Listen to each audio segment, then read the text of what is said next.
We've got recording going. Okay.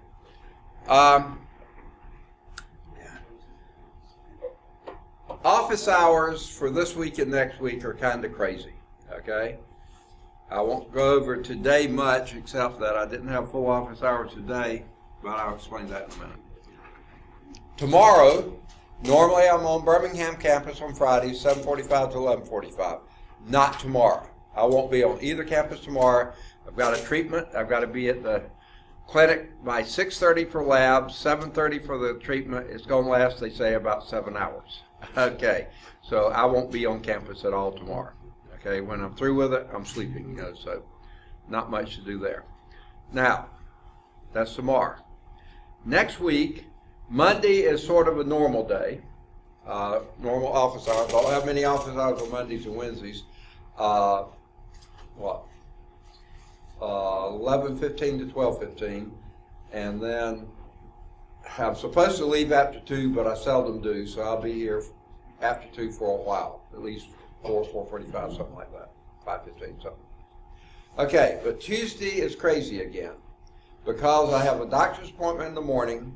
He only sees patients on Tuesday morning, so I can't change it to any other time. I'm going to miss my 8 o'clock class and miss my 9:30 class. The reason I didn't have many office hours today, I made up the 9:30 class this afternoon, okay? On Tuesday, I will make up the 8 o'clock class at 12:30, okay? They're coming in, or as many as can are going to come in at 12:30, and I'll make up that class then. So basically, my office hours on Tuesday are 1:45 till 3:15, because I have to make up that class then. Wednesday, about normal, but then again, it's only 11:15 to 12:15, and then sometime after 2. I'm supposed to leave at 2, but I seldom do. Like, never do. Okay? Then, Thursday. I've made up all the classes and stuff. You think, are we back to normal? No. We have a faculty meeting at 2:30. So that means I've got to... my office hours will only be 12:15 to 2:15 because I've got to leave to go to the faculty meeting at 2:30. But I'll be back in time for the 3:15 class. Don't worry. That y'all need to stay there for the whole night. No. I've already got permission to leave. Yuck. Okay. I know it's terrible to drag myself away from a faculty meeting. It's going to be hard, but I can do it. Okay. Huh? It's so exciting. Oh, yeah. You better believe it. Okay. So... if I'm a few minutes late, don't leave, because I will be here. It's just that I've lost track of time, or I don't have a watch or something. So I'll get over here as soon as I can after 3:15. All right. Then Friday of next week, am I back on Birmingham campus 7:45 to 11:45? No, you're in the hospital. No, I'm not. Next Friday, Veterans Day. No school at all. Don't come. Okay? Campus is closed, state holiday. So even though I'm free, I don't have any treatments then, but it's a holiday. And then, what is it? One more week of class, and then we got Thanksgiving. So, wow. Amazing. All right. Now, let's talk a little bit more specifically about this class. We started Chapter 3 last time. We finished Chapter 2. We have one more lab to do in Chapter 2. It's not going to be a very long one, but it will take a little bit of time. Now, let me explain a little bit about that. We're going to start it today at 5:15, not 5:45. Okay? So we'll start the lab at 5:15. We'll go down to 2:59 to start the lab. And it just reminded me of something I forgot, but I think we can manage. Okay? I went back to my office to get it, and I forgot to bring it back. Okay? So we'll start today at 5:15. Is someone going to watch time for me? 5:15, be sure to tell me, okay, stop, we need to do the lab. Now, one reason we really need to do that is because there is a class that comes in there. Remember the lab on? Right. Yeah, there was a class in there, so we have to get in and out of there before that class starts. I don't know what time it starts, but it won't be before 5:30 and maybe 6 o'clock. So, because they were still in there at 7:30, 7:45 last time, so I have a feeling it's a later class. Okay. So we'll start there. Then we'll come back up here and do the rest of the lab in 253. All right? There's just one thing. 2 pieces of equipment are just too heavy to move. So we're going to deal with those first and then come back up here. And here's Philip. Okay. Now, lab technically today is 5:15 to 7:15. 7:15 we stop. I think you'll finish the lab before then, but then we have the test on chapter 2. So if you don't have your formula and equation sheet, a good thing to be getting ready. Chapter 2, formula and equation sheet, because we will have the test starting at 7:15, and it'll go till 7:45, though I don't think it'll take you that long. Okay? What day? Today, yeah. So if you haven't got your formula and equation sheet, please get it together, because we will be doing that. All right, last time we did start on chapter 3. We didn't get that far on it, but we're on page 63 if you're in the new text. If you're in one of the older ones, it's a slightly different page number. But it's the top of that column. We were talking about work, and we got to this slide, but we ran out of time. Okay? Now, any questions before we get started? Okay? Now, the test today and for the rest of the tests that we have, that are going to be mostly multiple choice. You will have, I think, 3 problems to solve, but the rest of them are going to be multiple choice. Later, some of the tests may have some fill-in-the-blank, multiple choice, and maybe a couple problems to solve. First test had mostly problems, or quite a few problems, with some multiple choice and a few fill-in-the-blank. From now on, it's going to be mostly multiple choice with a few problems and a few maybe fill-in-the-blank. All right. So, here's where we left off last time. We talked about work. The definition for work is a force times a distance. Okay? Units for work, force is newtons. So, force times the distance would be a newton meter. Well, what a newton meter is a joule. A kilogram meter squared per second squared times a meter. Now, kilogram meter per second squared times a meter, which is kilogram meter squared per second squared. That's a joule. But, on the other hand, if you think about force times the distance, no matter how much force you exert, if you don't move it, you're doing no work. So let's say you're out there trying to push a car off. You know, it's died on you. It's got a clutch. You're going to try to jump it off. And you're pushing and you can't get it go. You're pushing, you're straining, you're sweating. Are you doing any work? No. If you don't move at a distance, you're not doing any work. Okay? No matter how much work you feel like you're doing, you're not doing any work until you get it to move. Okay. The displacement has to be perpendicular. Okay. Displacement perpendicular to the applied force also does no work. Okay? When I push on the chair like this, my force is this way. Force is a vector quantity. One component of the force is that way, one component is this way. This way does work because that's in the direction of displacement. This component does no work whatsoever. Okay? So that's what they mean. Displacement perpendicular to the applied force, no work is done. All right? Now, illustration here. If you pick up the green book here from this shelf and move it up to this shelf, what is the force that you're having to overcome? Picking up the book. What force are you having to overcome? Gravity. The force due to gravity, what do we call that?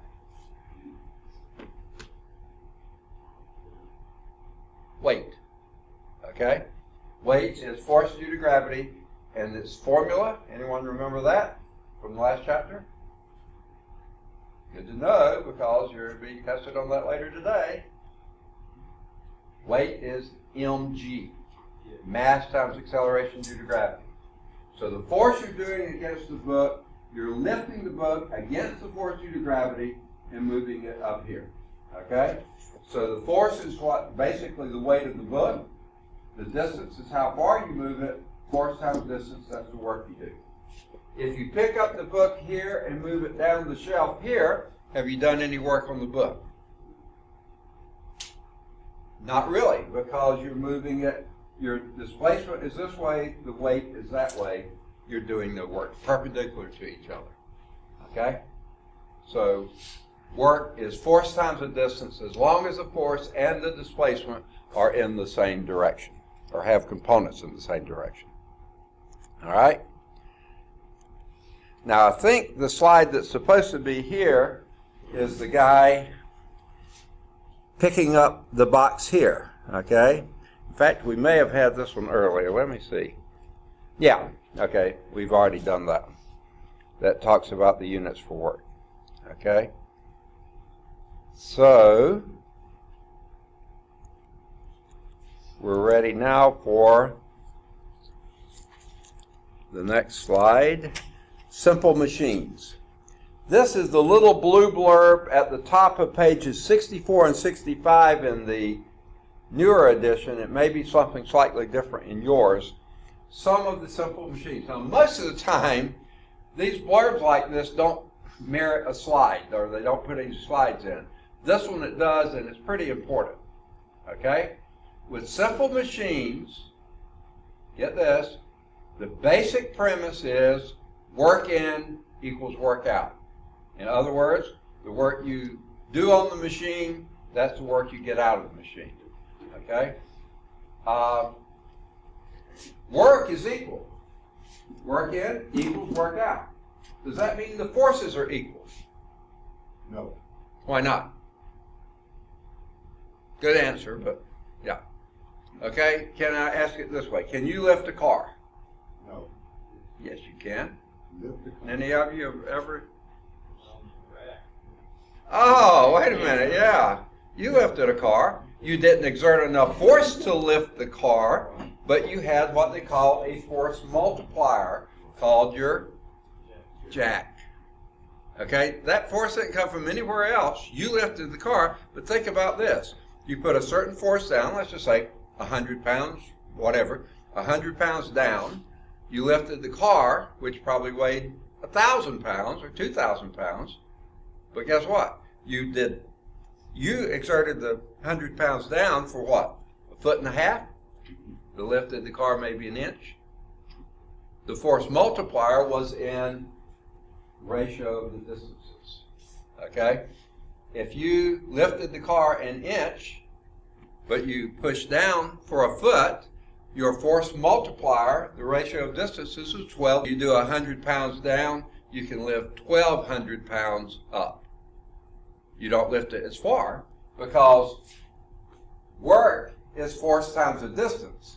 100 pounds times 1 foot is 100 foot-pounds. 1,000 pounds up by 1 inch, let's say 1,200 pounds by 1 inch, that would be another foot-pound. Okay? So the forces, the works are the same, even though the forces are not.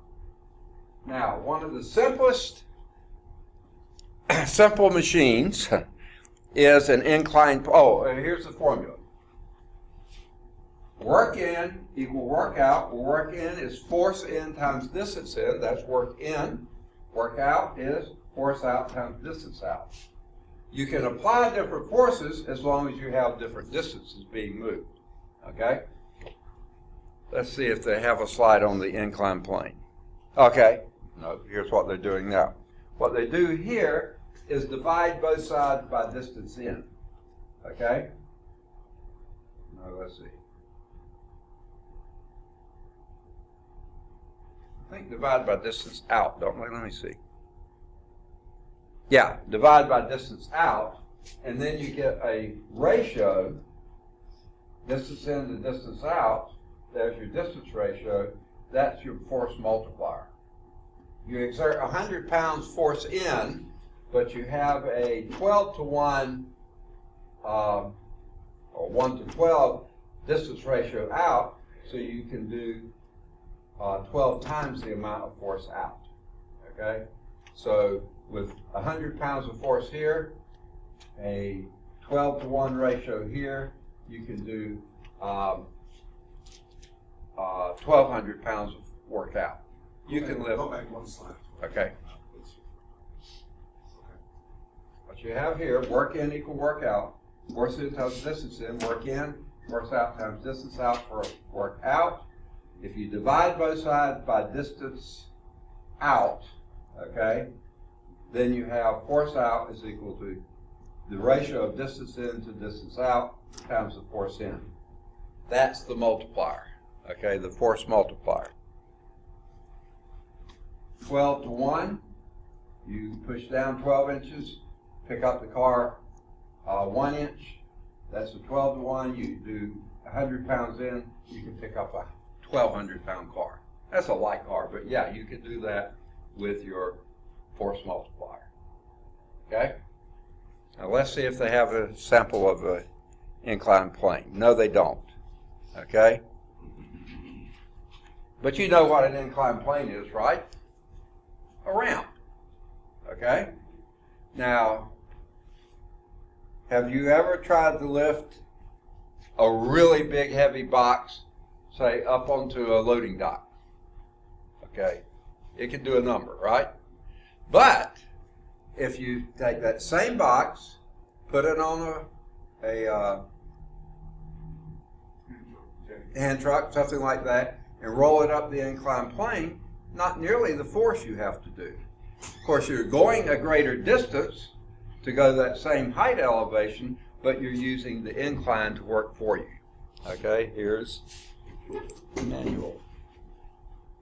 Okay, so that's how an inclined plane increases your force multiplier. Okay, now a wedge is basically an inclined plane, isn't it? Okay. When I think of a wedge, I think of something like you use to split logs with, like an axe blade or a maul or something like that, the wedge that you use. You put the force in, but the inclined plane is pushing it out over a distance. So try pulling that log apart like this. Not going to happen. Put the wedge in there and hit down on it, you can push it out. A big force here, okay, a big distance here gives you a little distance here, but sometimes that's all you need. So a wedge is a lot like an inclined plane, only you're forcing something that way. Now, how about a screw? How is that like an inclined plane or a wedge? Yeah, beautiful inclined line. You're exactly right. Picture an inclined plane and twist it around an axle, and basically you've got a screw. Okay? And that's why a screw can hold so much better than, say, a nail can, because it has a greater force gripper there. And then the next one is the lever. Now, it kind of looks like an inclined plane, but that's a different story, but it's still the same type of thing. Here, the lady here is pushing down with 60 pounds of force. That's her effort force. Now, she's pushing down. This is a lot like your car jack, right? Pushing down 2.5 feet. That's her effective distance that she's going to push. Okay, do you think she can pick up 300 pounds? Not this way. She's too scrawny to do that. But using a lever, she can pick it up 1/2 foot, because your distance multiplier is 2.5 divided by 0.5. That's a 5 to 1 ratio. Okay? So therefore, she pushes down with 60 pounds, she can pick up 300 pounds. Okay? With fairly little effort. Okay? Now, that's exactly what we were describing with the car jack. Okay? Your force down, distance down, force up, distance up. Bigger force, smaller distance. Smaller force, bigger distance. Now, how do you manage that? You use the fulcrum. Okay? If the fulcrum is in the middle, you have equal. Mechanical advantage is 1, not much of an advantage. The closer you get down here, the better you are at picking that up. Okay? The more you can pick up. Now, remember my story I started last time about digging the patio. And those big old rocks that were in the middle of the patio, I tried like everything, get some other rock under there to be a fulcrum using long metal bars and stuff, trying to move those rocks. I could bend some bars before I moved those rocks. We talked about that last time. You should have been here. A lesson on YouTube. Okay? So that's what a lever is. Same principle, mechanical advantage, distance in, distance out, distance ratios. Force in, work out, distance ratios. Now a wheel and an axle, how is that a simple machine? On your car, what is your engine turning? Isn't that just turning an axle? Ultimately, huh? I guess. Yes. Okay. It's just turning an axle, but then your wheel is on the end of that axle, so to speak, after several transfers and stuff, and you turn the axle just a little bit this way, the wheel turns one revolution that way. That's a big advantage. You go a lot further. And here we have James. All right. So a wheel and axle is another simple machine. And finally, the other is a pulley. A common name for that is a come-along. Y'all have used those before, right? How is that an advantage? What's your mechanical advantage there? Well, there's several types of pulleys. One type of pulley really is not much of an advantage. Force multiplier is one. That's when you have the rope going through it, one single wheel up there and picking up something here. If I pull down with 100 pounds, I can only pick up 100 pounds. Same distance I pull down, it picks up. But if I have that running up here and then through one down here and back up again, then I pull 1 foot here, 1 foot of rope goes down and a half foot goes down for every half foot comes up. So I pick up twice as much weight, but half the distance. If I go twice down there, then I multiply it again. 4 times the weight, 1/4 of the distance. So the more turns you have at the bottom, that's your mechanical advantage. The turn at the top just changes the direction. That's no mechanical advantage at all. So come along with a lot of turns on the load side, that's going to give you your greatest mechanical advantage. A single pulley is not much of a working force multiplier. It's not. It just changes the direction. But when you have the compound pulley, which has on the load side, that's where you get your mechanical advantage. Okay? Real good blurb here on the top of those pages. They have one other example here, which I think is pretty interesting. They show the lever. This is at the top of my page 265. They show 3 classes of a lever.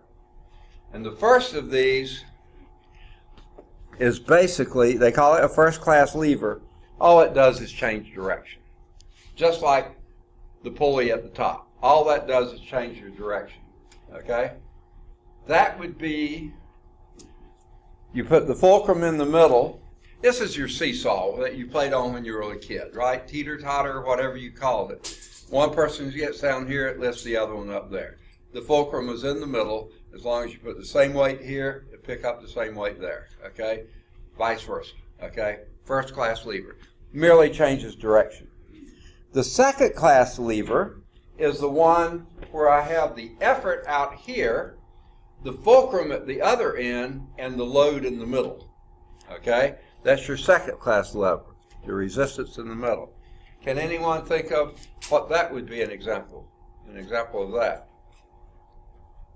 A wheelbarrow, exactly, okay? The wheelbarrow, you can pick up twice the load because you're lifting twice as far. It's only going half as far. Your fulcrum's down there. So that's why you can haul a larger load in a wheelbarrow than you could carry in your hand.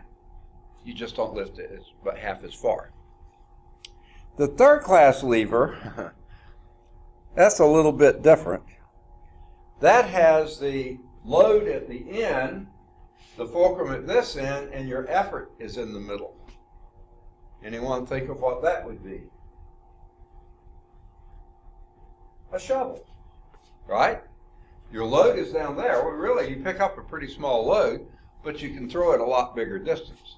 So that's a mechanical advantage of a fraction, okay, is you can go a greater distance for the same. So that's your third class lever at the top, okay? Any questions on those? Okay. For all these simple machines, work in equal work out. Okay. Before we get to power, let's do example 3.1, which in my book is on page 64. If you have a different edition, you may be slightly different from there. Now, 3.1. How much work, so we're looking for work here. The symbol for work, the parameter for work is usually capital W. Little w, remember, was weight, capital W, work, just to keep it separate there. So this is what we're looking for. How much work is needed to lift a 5-kilogram backpack? What is that a measure of? No? Mass. Kilogram measures mass. This is the mass of the backpack. Okay? To a shelf 1 meter above the floor. So here's the floor, and the shelf up here is 1 meter away. And did they put any units on? Yeah, 1.0 meters. Okay? And here's your backpack lying on the floor, and that backpack had a mass of 5.0 kilograms. And they asked for work. Well, what is work? What's your definition?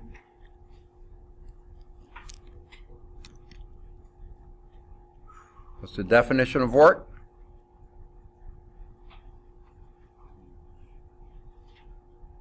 The formula? Say? Force times the distance, right. Okay? Now, what's your force here?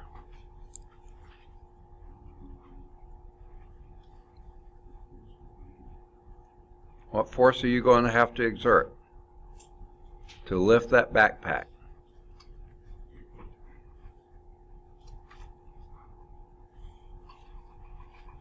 What is force?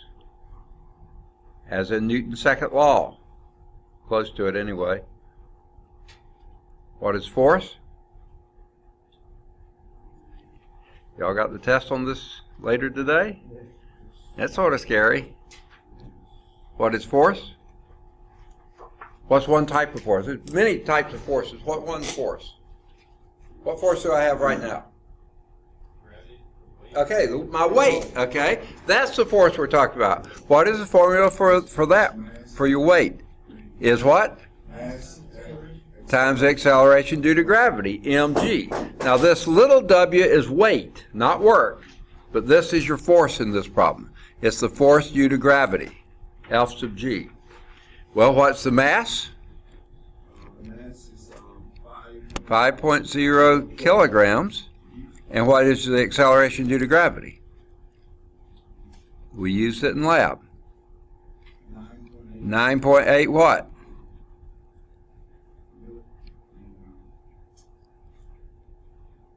Meters per second squared. That's an acceleration. Distance per time per time. When you multiply those two together, what do you get as a weight?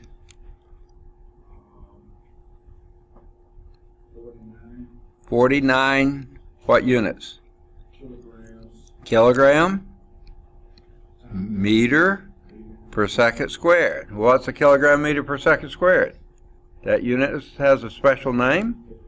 That's a Newton, exactly. So there's your force, 49 newtons, times your distance. How far are you lifting it?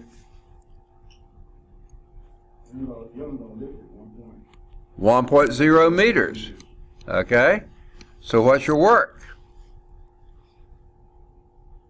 49 times 1 is? 49 watts. No, Newton meters. And what's a Newton meter? A unit for that? A joule, you got it. So that's 49 Newton meters or 49 joules. That's how much work it took to lift that. It was 49 newtons, lifted a meter is 49 joules of work. Newtons of force, vector quantity, work is a scalar quantity, just happen to have the same number, but different units, joule. Okay, let's do 3.5. Okay, let's erase these. How much work? So again, we're looking for capital W work, okay, is required to lift a 50-pound box. What's that a measure of? 50 pounds.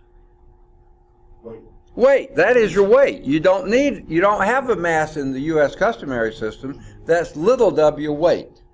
You're going to lift that box vertically a distance of 2 feet. Now, I think they just told you what your 2 feet was. That's your distance. And weight, by the way, is one of your forces, force due to gravity. So, how much work are you doing? Work is equal to mg, is force times the displacement. So that would be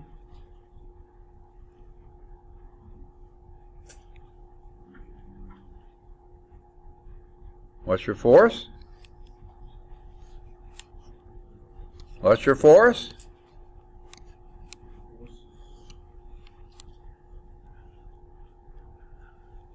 What's your force? No, where are you getting 9? There's no 9 up there. 50! 50 pounds, that's your force. Okay, I was highlighting it, I put lights on it, I flashed it, I did everything. Okay, what's your displacement? 2 feet. So how much work did you do? 100 what? Pounds. And? Foot pounds. Foot pounds is what we use in the U.S. customary system to measure work. Foot pounds. Now we have other units as well, but foot pounds is the most common. All right. Feel like a dentist pulling teeth there. Okay. Any questions on that? All right.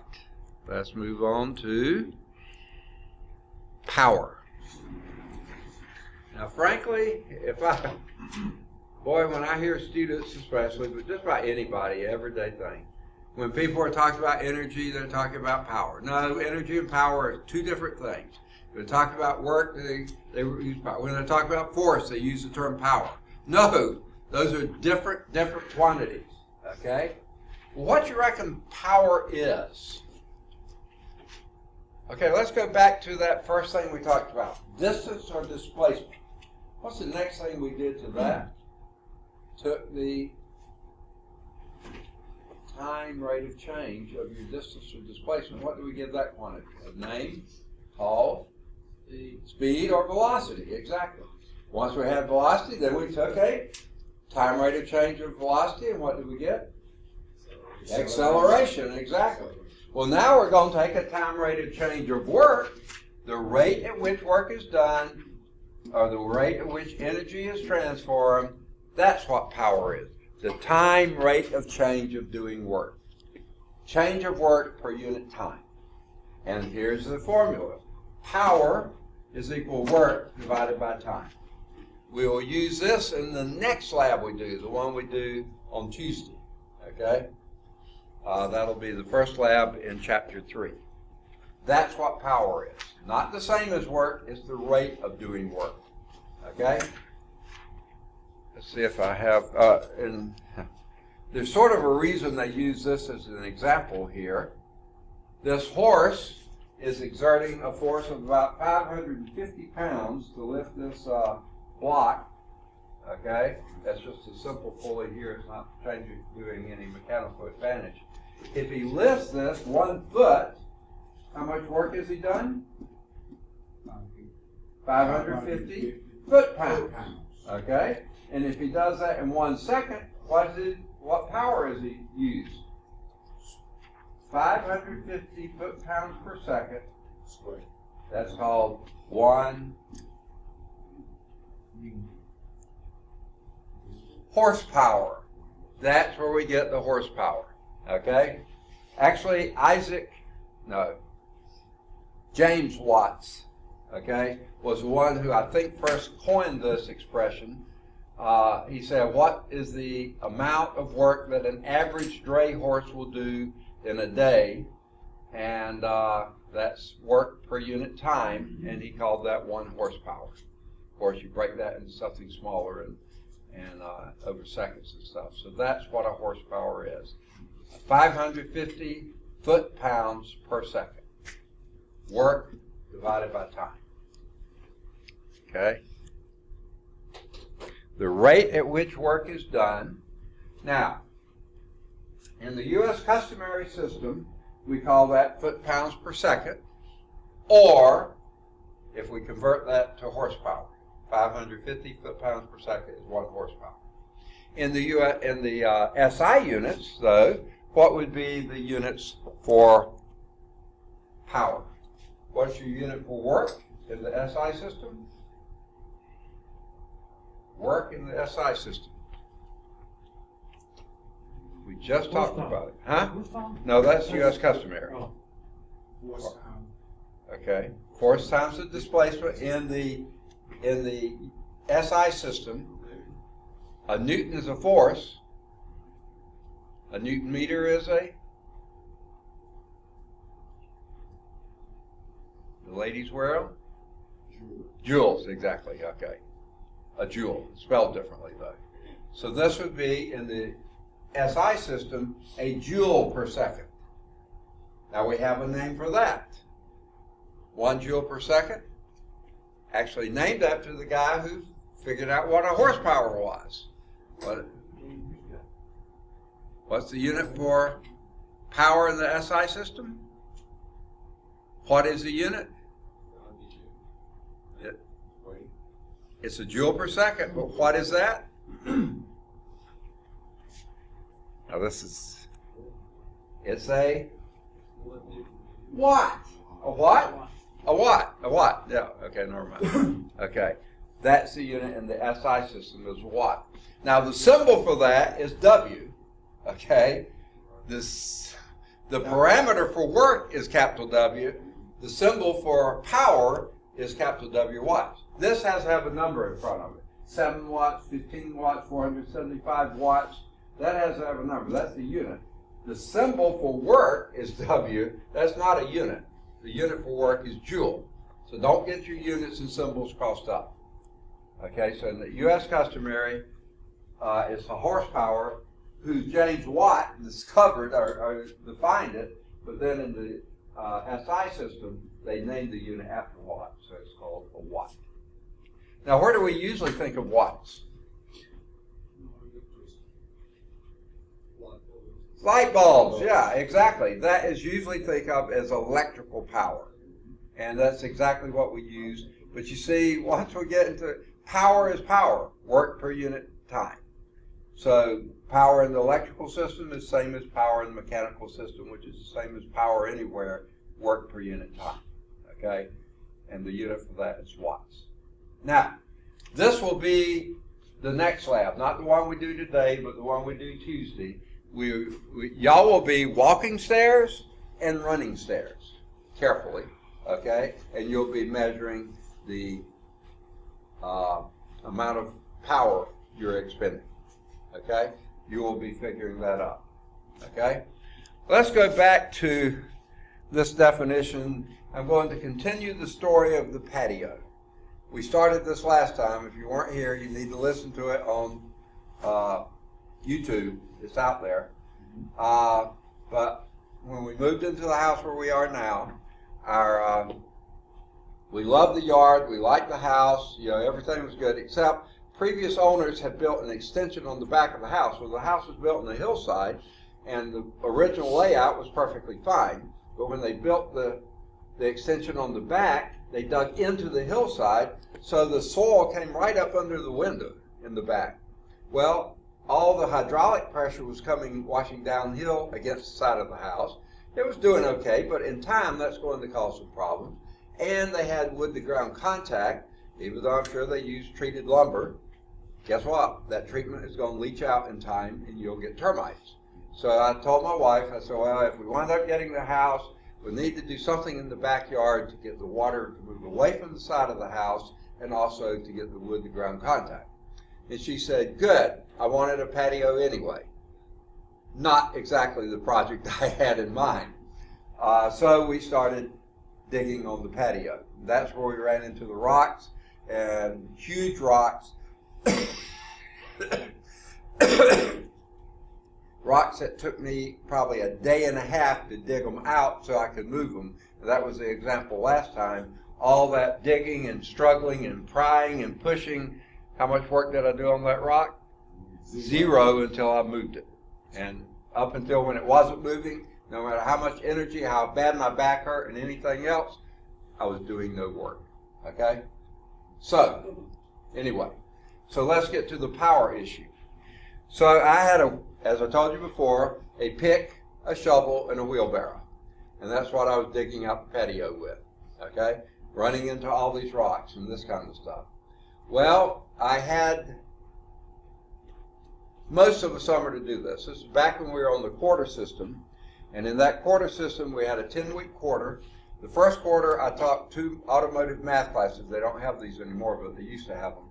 And that was in the first 5 weeks. Their mini terms were 5 weeks each. You know, every term they went, you know, it was only 5 weeks at a time rather than 8 weeks at a time. So for the first 5 weeks, I taught them. The second 5 weeks, they were at the dealership, and they didn't have a full contract for me, so I was home. So I had basically 5, maybe 6 weeks to dig the patio. And guess what? Didn't get it done in 6 weeks. But I got about half of it done. Okay? I got about 2/3 the way this way, but there's less soil here, more soil up here. Only got because I ran into all these rocks in it and having to spend the time with that. And I had maybe 1 or 2 rainy days. But anyway, I didn't get it all done. But I got about half of it done in 5 weeks. So it was Labor Day weekend, and I knew I was going back to work on Tuesday. Not going to finish that thing, so we called in. And the other deal, the reason I was doing the digging is there were oak trees, pine trees, pecan trees, and the house, you know, very little distance to work, okay? So I couldn't bring in a bobcat and get it done. It just was too crowded. I didn't want to damage the house. I didn't want to damage the trees. But by the time I got about half, or actually more like 2/3 of the area done, about half the soil pulled out, now there was room to get a bobcat in there. So we decided to call this guy who had the service, and he came out, and in half a day he moved as much soil as I did in 5 weeks. What was the difference? The amount of work we did? No, the amount of work was the same. I moved half the soil, he moved half the soil. What's the difference? The what? The power. He took half of me, a fraction of the time. I took a lot more time. We did the same amount of work, but the time was different, therefore the power was different. Me, maybe 1/4 of a horsepower, okay? That bobcat, it was a honker, you know. It was probably 250 horsepower. Yeah, he had a lot more power than I did. We did the same work. He took less time. I took more time to do the same work. That's what power measures. Okay? Work per unit time. All right. Now, let's see if they got a slide here. Oh, yeah. Here's the guy climbing the stairs. This is what y'all will be doing next Tuesday. Be here. Aloha. Okay. You're in here. Lakeisha. Yes, sir. All right. Got it. All right. When you walk upstairs, okay, what work are you doing? What force are you having to overcome? Your weight.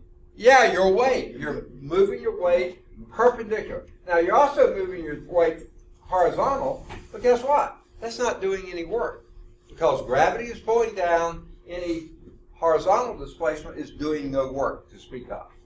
The work you're doing is against gravity. Gravity's pulling down, you're going up. So when you walk the steps, like this old guy's doing, okay, it's going pretty slowly. The work he's doing is the same. If he weighs the same amount he does, they're doing the same work. You go from here to there, okay? But if it's taking him a long time, his power rating is much less.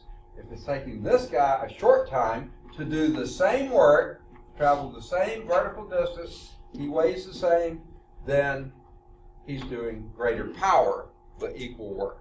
Does that make sense? Yes. Okay, good deal. So the shorter the time, the greater the power output. The time and the power are inversely proportional to each other. Work is the constant of proportionality there. Okay? Increase the time, decrease the power. Decrease the time, increase the power. Make sense? Okay, that's what we'll be doing the next lab. Not today's lab, but Tuesday's lab. Okay. I don't quite see what would be in this slide except maybe the guy with the pulley and the weight. No, doesn't have that. But it looks like there are a couple of examples here, so this is a good place to do the examples. All right. Oh, here's the other thing. Give me the definition for power again. Power is equal to? Work divided by time. Now that's capital W work, okay? What happens if I multiply both sides of the equation by time? You lose time on that side, and that gives you another way to measure work or energy. Work is equal to power times time, okay? Now, do y'all get from a local, statewide utility a bill once a month? What do we call that bill? Okay, Alabama Power. We call it the power company. We usually call it the power bill. Are you paying for the power you use? No, you're not. No, you're not. What are you paying for? Have you ever noticed the You pay unit? for Huh? kilowatts. You're not paying for kilowatts. You're paying for Watts. kilowatt hours. Kilowatt. You're paying for yeah, look at that sometime. You're paying for how much kilowatt hours you use. Well, kilowatt, that's a form of power. Hour is a measure of time. Power times time is work or energy. You're paying for the energy you use, not the power you use. And we use that term interchangeably. They're not the same. You're using energy, not power. You use power as the rate at which you're using energy. So you're not using power, you're using energy over a certain time period. Okay? And that's why they say what you're paying the power bill for, you're not paying for power, you're paying for energy. How much energy you use. Kilowatt hours. Okay? Now, example 3.3. I'm going to take this off just because we might need the space to do the solution. An electric lift can raise a 500 kilogram mass. 500.0 kilogram. And by the way, they gave it to you. Mass. That's equal to mass. Okay? And this is, you know you're in here. I will find you. Patrick. Okay. There you are. Anyone else come in since the called roll? Okay. Example 3.3, top of page 67 in the newest edition. Maybe not yours, but somewhere around there. Okay. An electric lift can raise a 500 kilogram mass, that's the mass, a distance of 10 meters. What's 10 meters of distance I measure off? I blew that, didn't I? That's your distance. Okay? In 5 seconds. What's that a measure of? That's your time. Very good. What is the power of the lift? So what we're looking for is power. What is the power of that electric lift? How do you calculate power? What's his formula? Weight. No, power we do by force. Work what? Power is work out. Work per unit time. Okay? How is work measured? Work is? Y'all gave that to me earlier. Force times a distance. What's force measured in? How do you determine that? No, the unit for work is joules. The unit for force is Newton. But how do you calculate what force is? Are any of these things on the board here forces?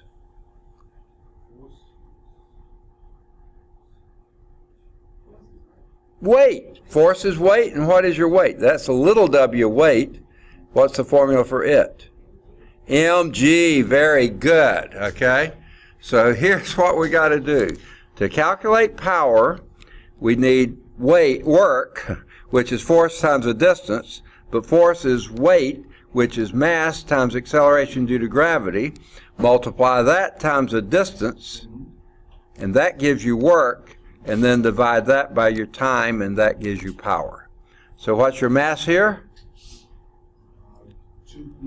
No, mass. 500 kilograms. 500.0 kilograms. What's G? 9.8. What units? Meters per second squared. Acceleration. And then what's your distance? 10.0 meters. Okay. Okay, that's your numerator. Your denominator is? Which is? 5.0 seconds. Okay? Now, several directions you could go here. Looks like the easiest thing, with the numbers anyway, is divide 5 into 500 and you get 100. Okay? And 100 times 10 is 1,000. And 1,000 times 9.8 would be 9.8 or 9,800. And what units are we dealing with here? A kilogram meter squared per second squared per second. What in the world is that? Okay, close. A kilogram meter per second squared is a meter squared per second squared. That's a watt. And then it's watt per second. What's another unit for? No, I'm sorry. You got me off. Okay, you did that on purpose, didn't you? A kilogram meter per second square, meter squared per second squared, that's a joule. And a joule per second is a watt. So that's 9,800 watts. Now, if we wanted to go to a smaller number, but a bigger unit, what would that be? Smaller number, bigger unit. A kilowatt, so what would be the number to go with that? Move the decimal 3 places, 9.8 kilowatts. You could have answered that as 9.8 kilowatts. So that's the power rating of that electric lift. Okay? 9.8 kilowatts. What if we wanted that in horsepower? Okay? Now, the system didn't do that well. It didn't show any slides on that. But if you look on page 66, you'll see that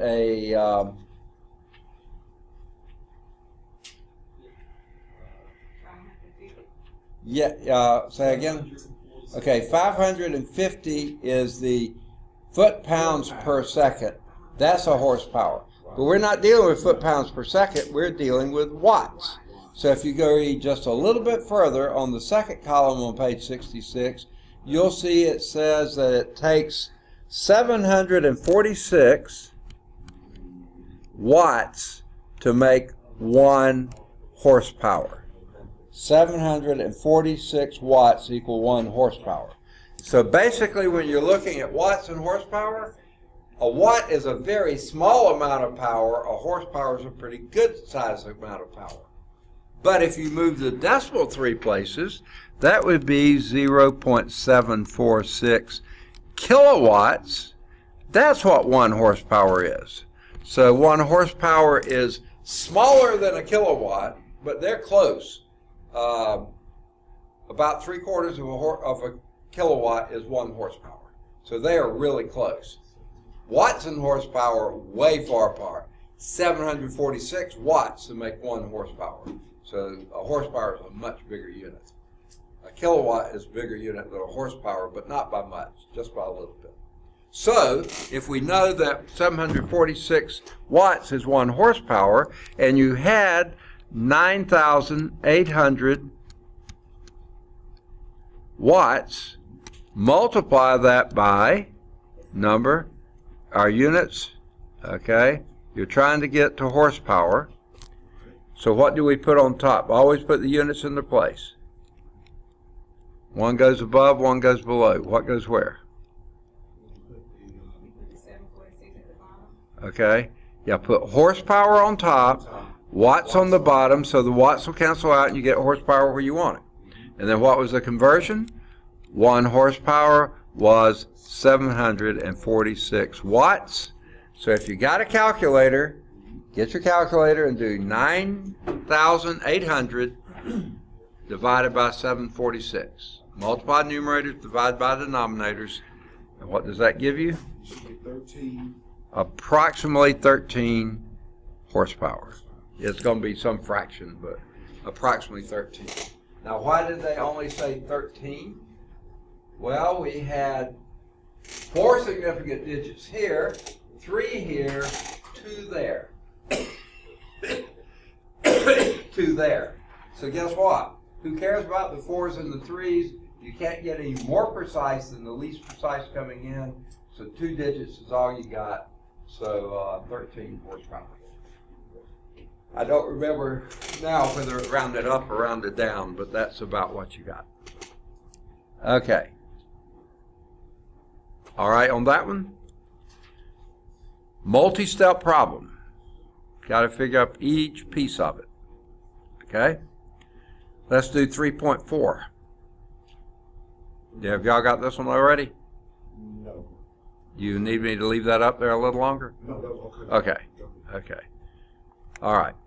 3.4, middle of first column, page 67. A 150-pound person. What's that a measure of? Weight.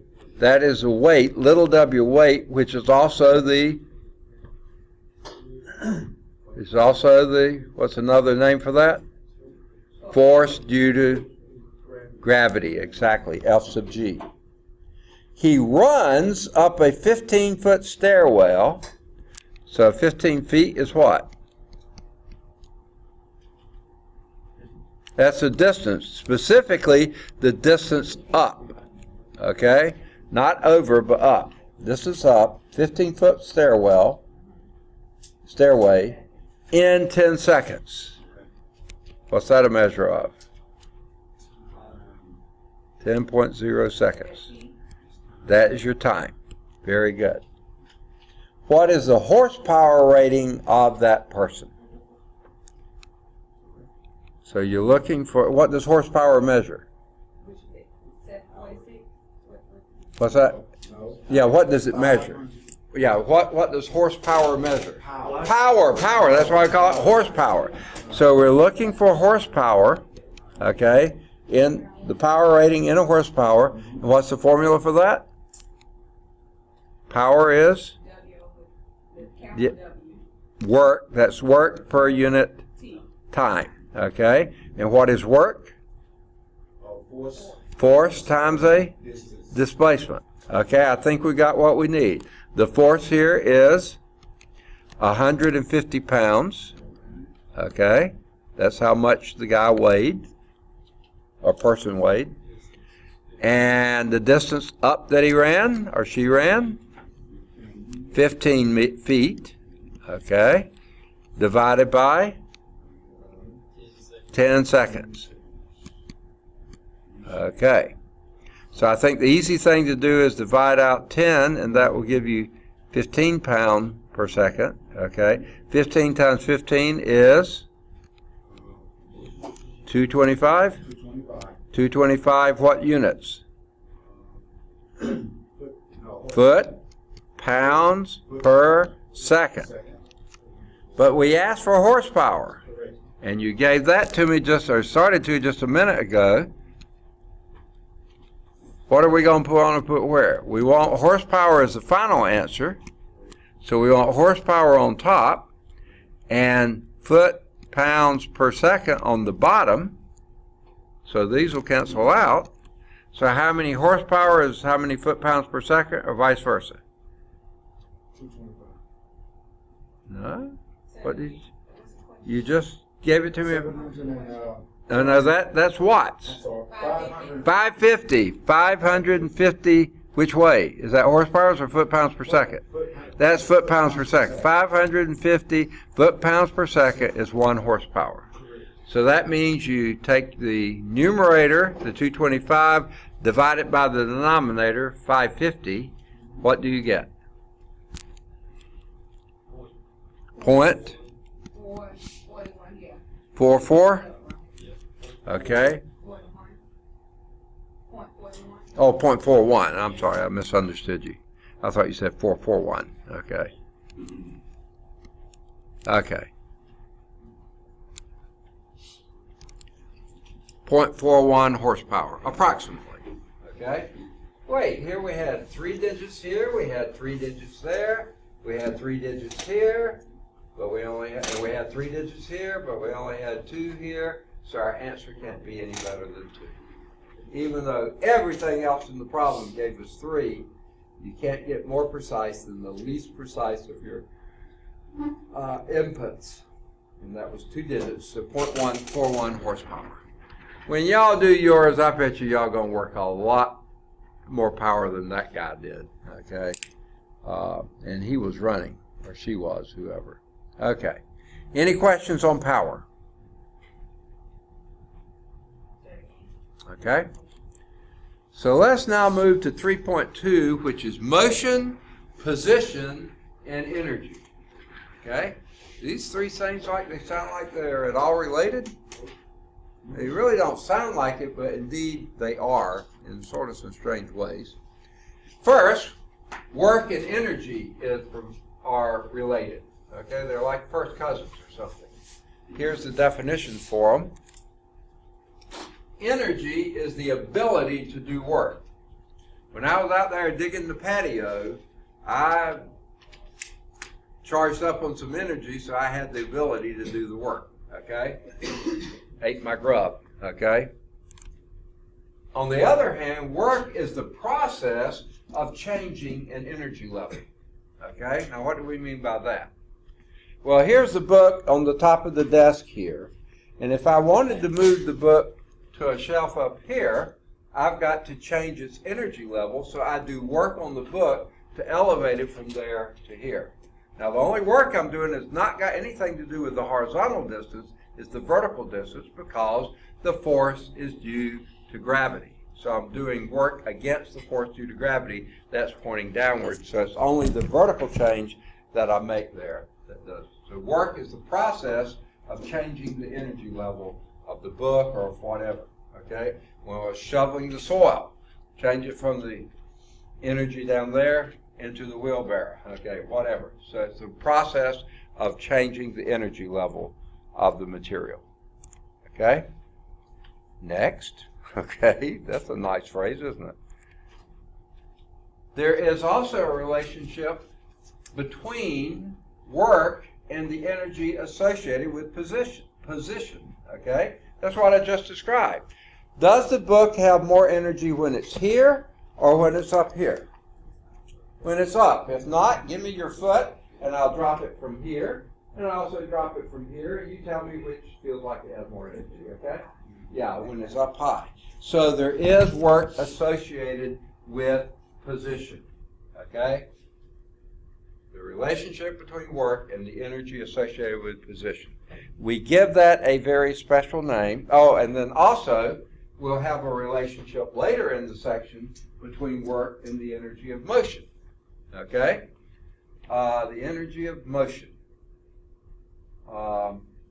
Let's say you're a catcher.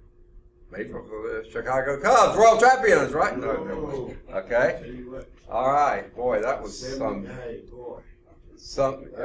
180 years. Think of how many lifetimes of players that is. Yeah. Because what a player play maybe 20 years. That's a pretty long career. So that would be more than 5 generations of Chicago Cubs teams that have never gotten there. Finally they did. Amazing. 1908 was the last time they won the World Series. Yeah. They said it was all because of a guy wanting to bring his goat into the field. They wouldn't let him in, and he cursed the field. Curse of the goat. The curse of the goat. Yeah.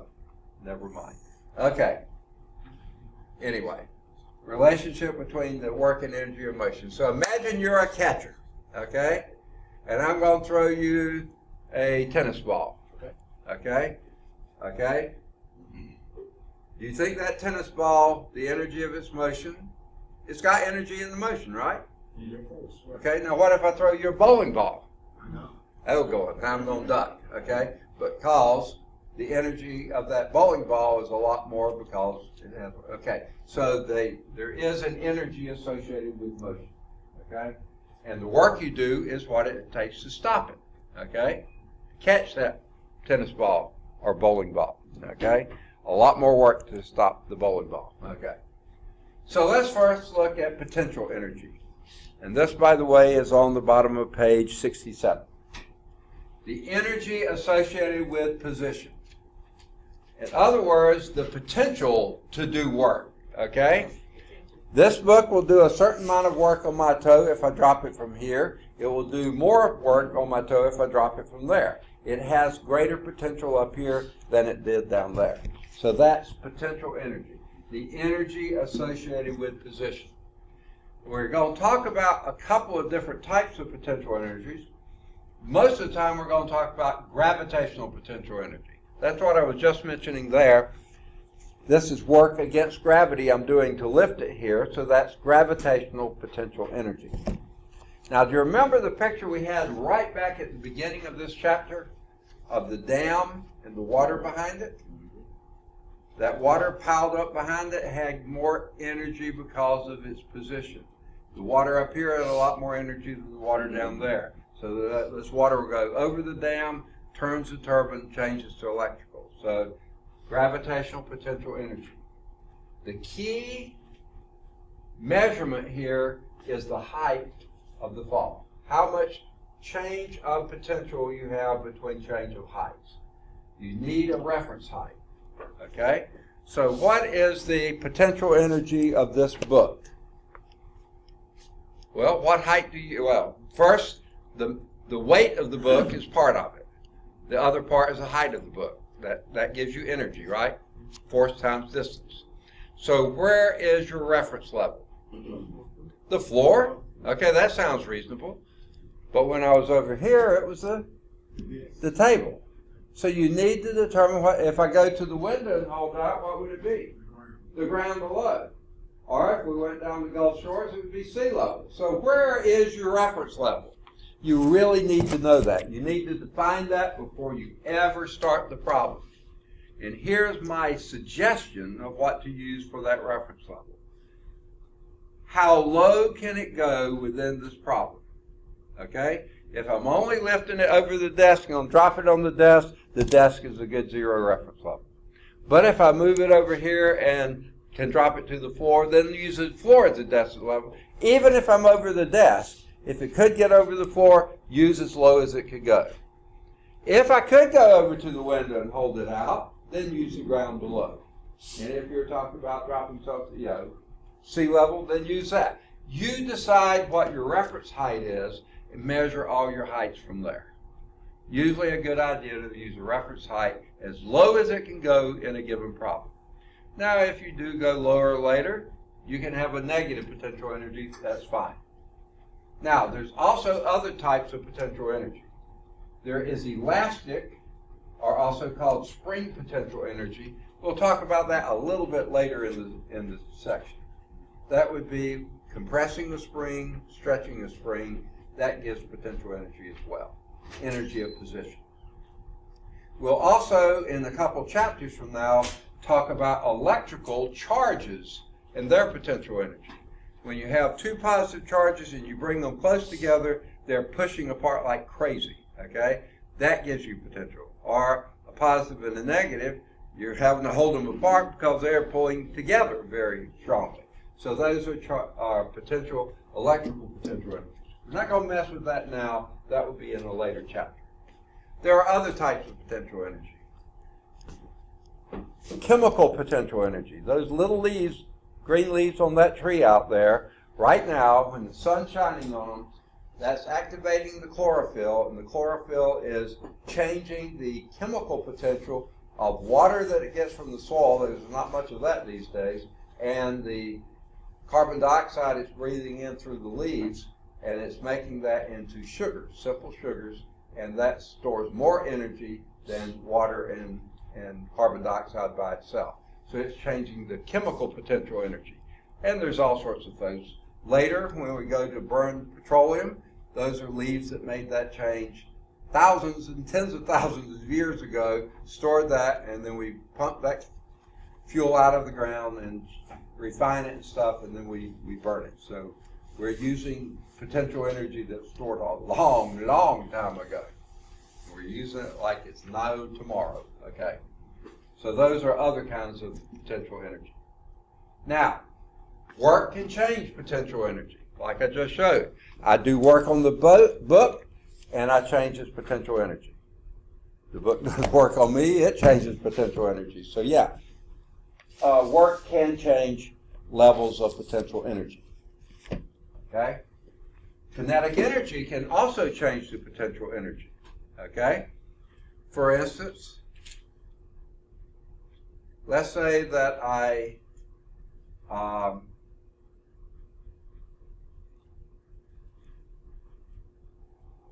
take me one of those big old mallets and I swing with a great deal of kinetic energy and hit that platform at the county fair and send the thing up. Now I've just changed kinetic energy into potential energy, right? Move energy of motion into change of height. Kinetic energy can change into potential energy and vice versa, okay? For instance, the water behind the dam, potential energy, changes kinetic energy, let it flow over the dam, it picks up speed as it goes down, turns the turbine, and that's changing to kinetic energy. So yeah, all sorts of ways the energies can change.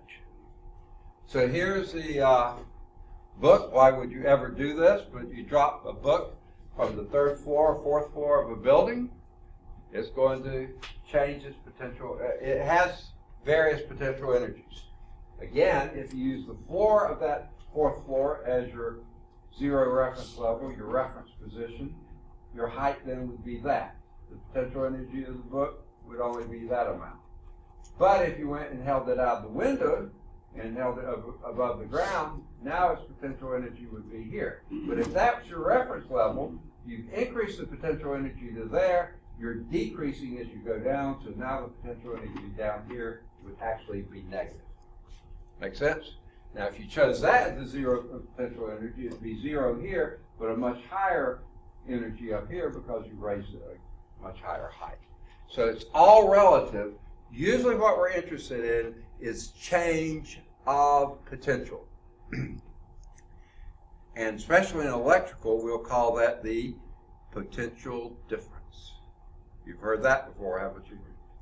Potential difference is called voltage, okay? Slightly different from this, but still the same type principle. So most of the time, we're most interested in potential difference, change of height or change of potential. Is that what the MGH was? All right, very good, okay? Glad you said that. mg is is force, mg, that's force due to gravity, mg, force due to gravity, or weight times height. That would be the potential energy of this book here. Okay, it's weight, whatever that is, mass times acceleration due to gravity, and how much I'll lift it. That is its potential energy. Okay, mgh. Glad you mentioned that. Then when you drop it down here, this is where h is 0 because you chose that as your reference height, thinking you were going to stay on the 4th floor. No, you went out the windows, and now the height here is this h below your reference level. So here you'd have 0 potential energy, positive potential energy, negative potential energy, because you're below your reference height. So what I don't like about this height here is not the same as this height here. So I wish they would have used a different symbol here, like H for G for a height to ground or something like that. But yeah, these are not the same heights that they have indicated here. Okay, good question though. Does that answer what you were asking? Yes, sir. Okay. Now, before we move to kinetic energy, we're moving pretty fast today. How are we doing on time? Yeah. Hope this don't throw you off too far. But the test today is on chapter 2, exactly. Okay. Right. We got an hour. Okay. Well, the reason I do it this way, if I gave the test now on chapter 2, then everybody'd have to sit around and wait until the last person finishes it. If I give it at the end, then when you finish, you go home. Yeah. So, and that gives people time to work on their formula and equation sheets too if they want to do that. All right. That led up to example 3.5. Okay? So let's see if we can find some space to write on. Here we go. 3.5. What is the potential energy of so we're looking for, and when they say potential energy here, I'm going to say GPE. What does the G stand for? Gravitational potential energy. There could be other kinds, so I like to specify. What is this potential energy? This is what we're looking for. Sorry. Of a 2.14 kilogram book. What's that a measure of? 2.14. Mm-hmm. Say again? Weight? Mass. Okay. Kilogram measures mass. Okay. 2.14 kilogram book that is on a bookshelf. So here's the bookshelf here. And here's the book. Big old thick book, 2.14 kilograms. 1 meter above the floor. So this is 1 meter above the floor. Okay, so what's the potential energy of that book? Gravitational potential energy. What's the formula for GPE? Second? Yeah, gravitational potential energy. It's one you just looked at. You asked me about it. That was the hot, P is PE is,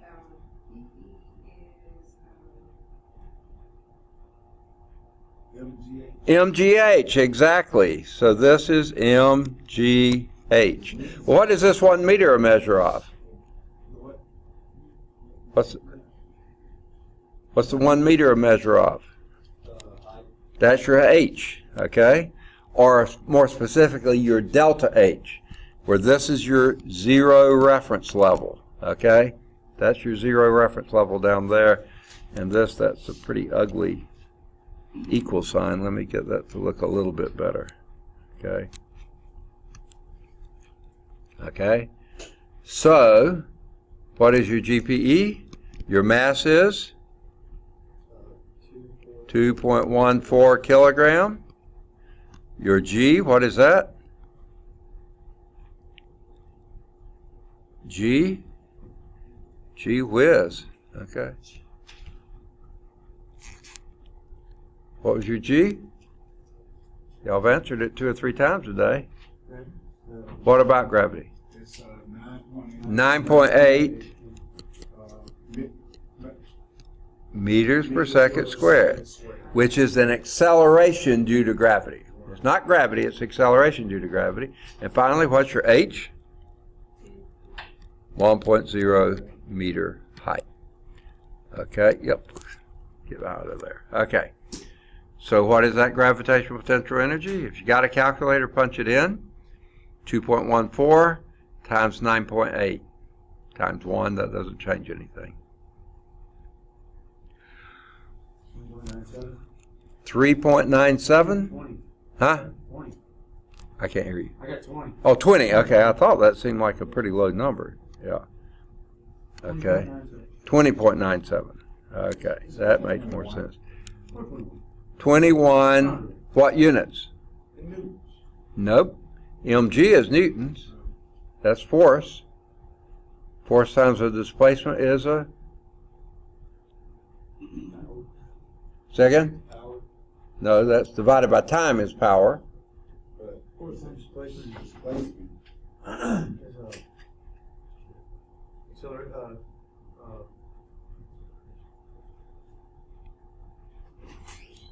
Anyone?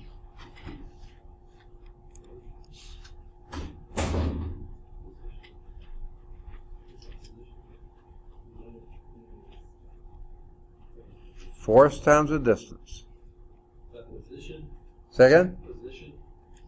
Okay. Position would be your height. Okay. Force times the distance. Is it power? No, power is energy per unit time. So force times the distance is, we've used that formula several times today. I know. It's so much at one time. Correct? Energy. Energy, exactly. That's energy or work. So this would be, and what's the unit for energy or work?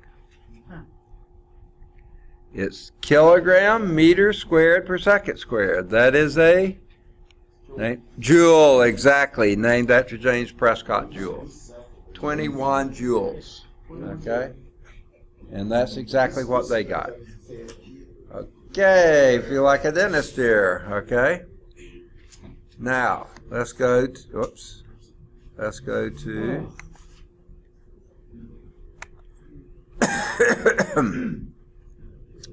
example 3.6. Okay? This is on page 68 or somewhere thereabouts. How much work? This time we're looking for work, capital W.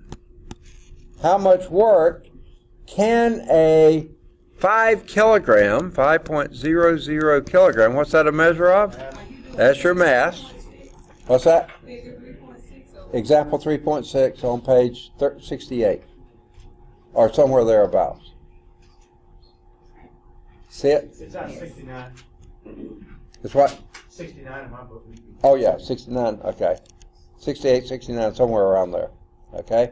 How much work, that's what we're looking for, can a 5 kilogram mass, that's the mass, do above, I'm sorry, I didn't read it well, do if it is 5 meters above the ground. That's why I messed up. That's your height. That's the H, above the ground. So how much work can that do if you were to release it on your foot? I mean, we wouldn't do that. So how is work related to mass and height?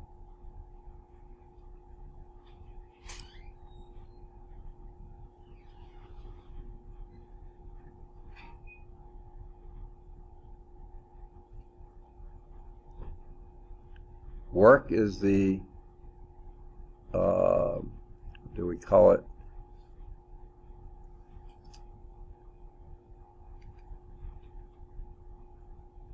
Changing an energy level. That's what we're talking about here. Potential. Okay, yeah, it's changing potential energy. If it moves it 5 meters above the ground, how much work can, how much potential energy does it have, so how much work can it do if it's 5 kilograms 5 meters above the ground? 250 joules. Second? 250 joules. How'd you get that? Weight, or weight. No. Okay, what is your weight? That's your little w. Is what? 5 kilograms. That's not weight, that's mass. Mass, that's all it is. Okay, but what is weight? Weight is equal to? Y'all have answered this several times today. What is weight?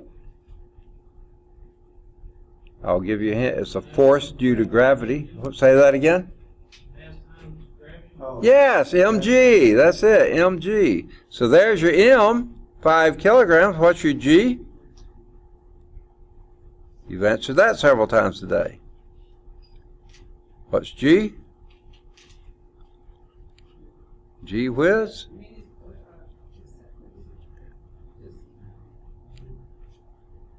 What's g? Constant due to nature on the surface of the earth. Gravity. Ooh. What's that? Gravity. Okay, what due to gravity? 9.8. 9.8. What units? Meters per second. Meters per second squared or meters per second per second. Absolutely, that's the acceleration due to gravity. So it is. And when you multiply those two together, what do you get? 250. Second? Yeah, 250. No, when you multiply 5 times 9.8. 49. 49 what? Meters per second. Kilogram meter per second squared. What's that a unit of? Kilogram meter per second squared. Second? No. A newton, that's 49 newtons, absolutely. That's what we measure force with. Weight. Okay? Now, what is the work done? 250. 250 joules. How do you get that? The book over there. Oh, I see. Have they got it right? I don't think so. Okay. Oh, I see it. Yeah, they do. Okay. How do they do that? It's the force, which is weight, times the height. So that would be, the force is 49 newtons times the height, 5.00 meters. A newton meter is a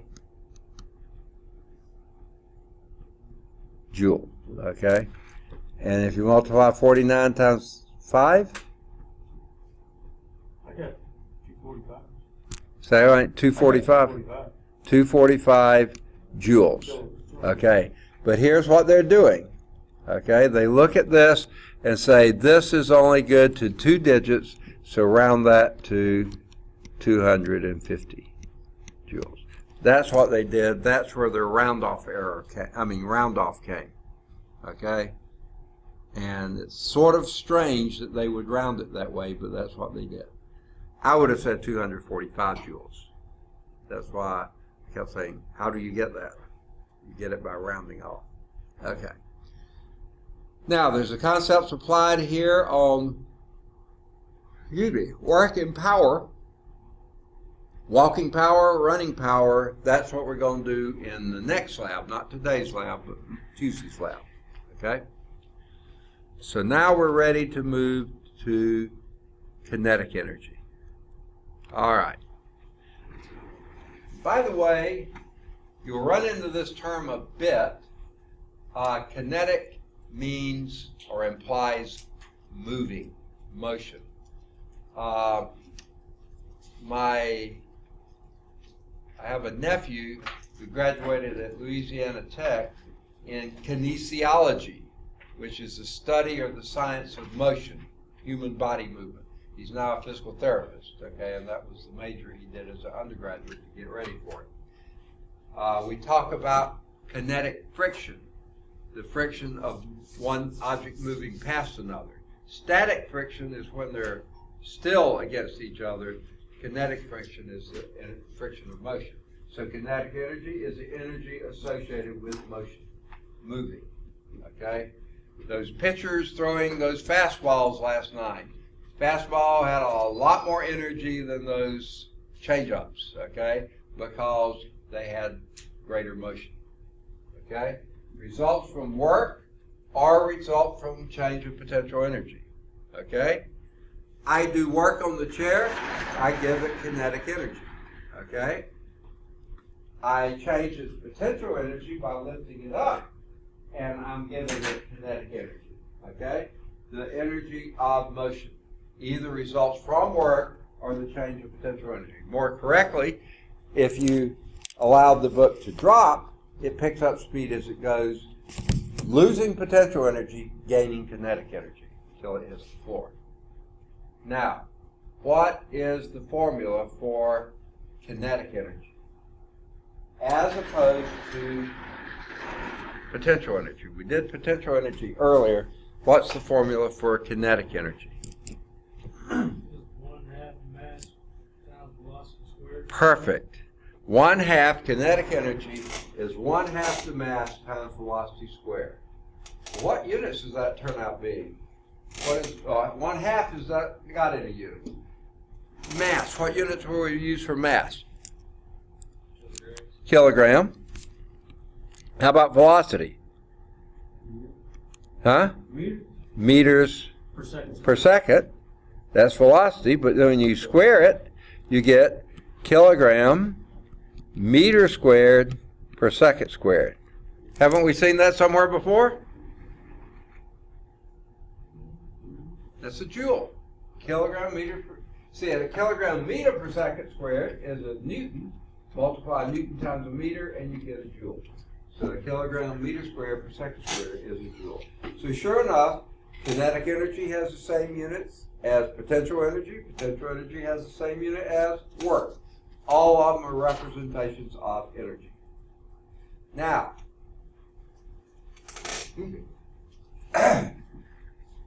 wow. Okay. Here's a key. You double the velocity or the speed of an object, you quadruple its energy. Or another way to look at it, quadruple the work you have to do to stop it. Okay? That's why when you're following someone on the highway at, say, 30 miles per hour, you know, you can get, don't get too close, but you can get relatively close to them. You increase your speed to 60 miles per hour, you doubled your speed, that's all. How far is it going to take you to stop? 4 times as far. Because you double the speed, you quadruple the kinetic energy. Triple speed, 9 times the kinetic energy. Go from 30 to 90, which you better not be doing on the state highways, okay? You are going to 9 times the energy it's going to take to stop, which basically energy is force times the distance. So equal force, 9 times the distance. Amazing. Okay. That's why you don't tailgate, especially at high speeds. You're never going to have time to stop if that person's slammed right in front of you. Not going to happen. Okay. Does that make sense? Okay. Wow. 1 slide. That's all they gave you. But they do have a couple of examples. So let's do those. All right. Example 3.7 on my page 69, probably around 68, 70, somewhere on yours. Okay? Example 3.7. A 7.00 kilogram bowling ball. What's that a measure of? Weight. Nope. Mass. Mass. Kilogram measures mass, Newton measures weight. Pound measures weight. Kilogram measures mass.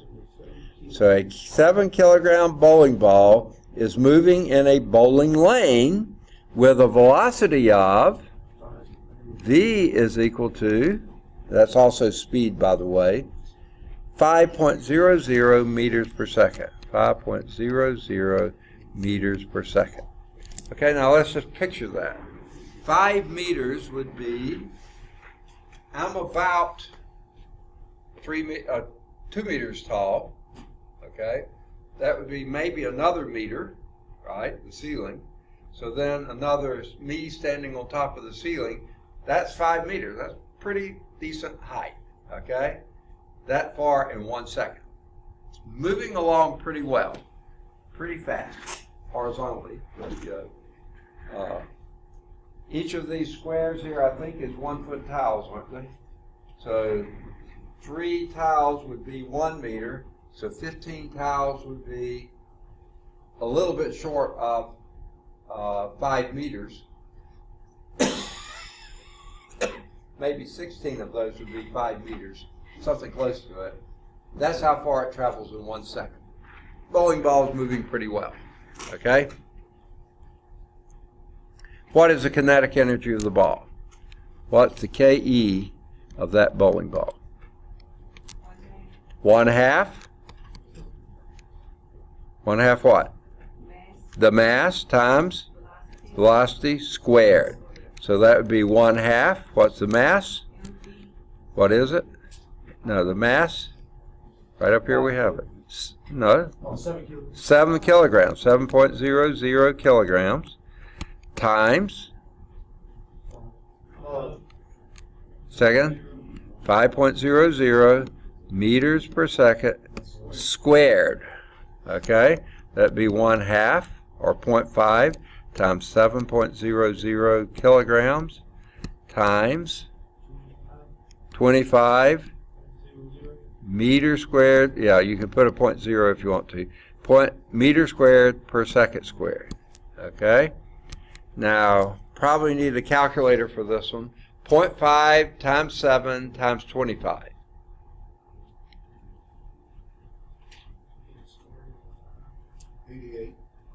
88, is that what you said?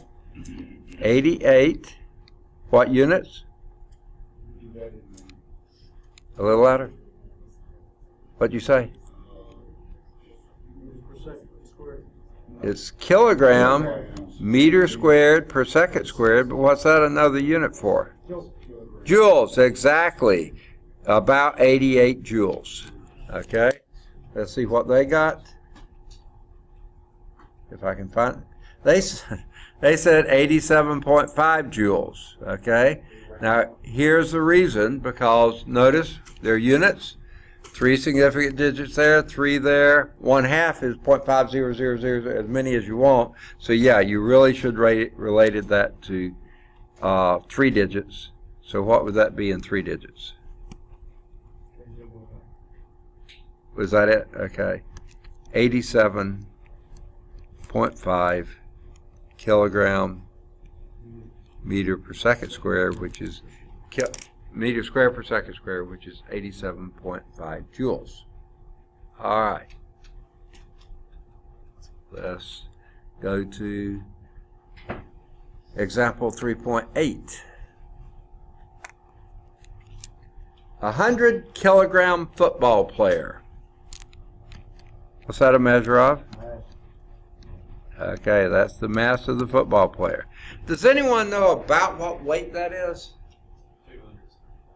220 pounds, about. Pretty hefty little football player there, at least back when I played it was. Okay, we didn't have anyone that heavy on our team. Okay. Moving with a velocity of 6 meters per second. So they just gave you that was his velocity. 6.00 meters per second. All right. Tackles a stationary quarterback. Whoa. How much work was done on the quarterback? Yeah. So work is change of kinetic energy.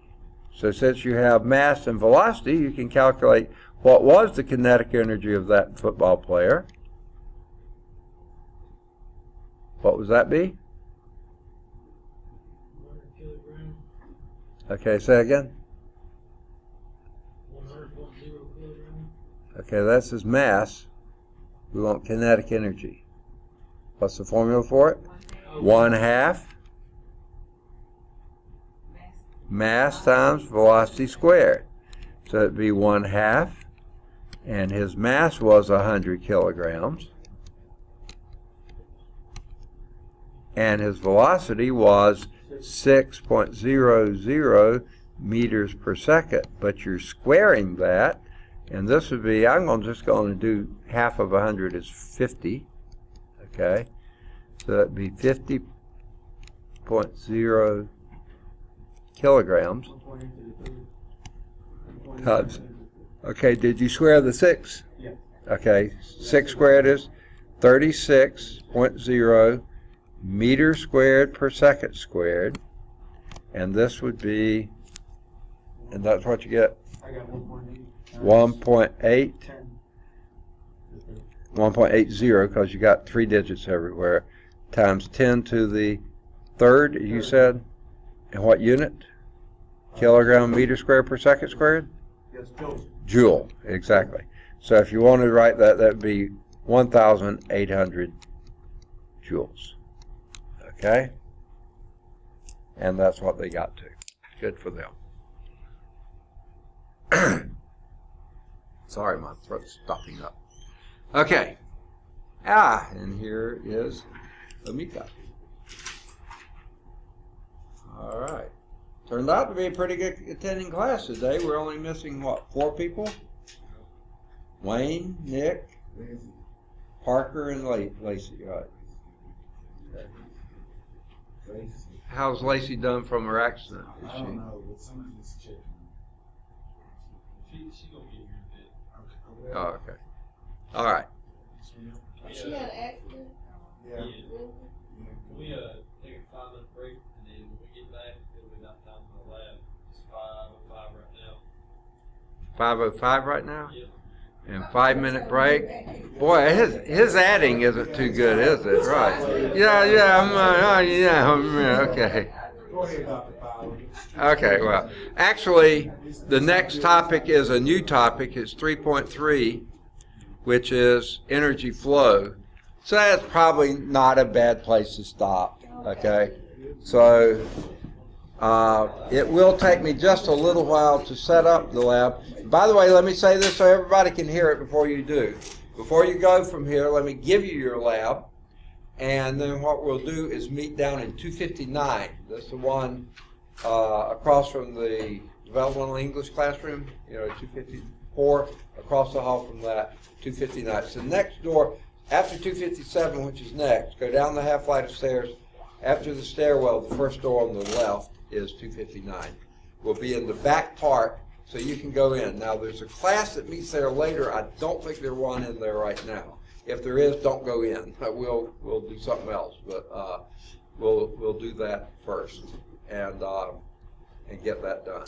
So let me give you your labs. Where? I left all the stuff down in my office. I thought I brought the stuff up here, but I don't see it. Okay, but here are the labs.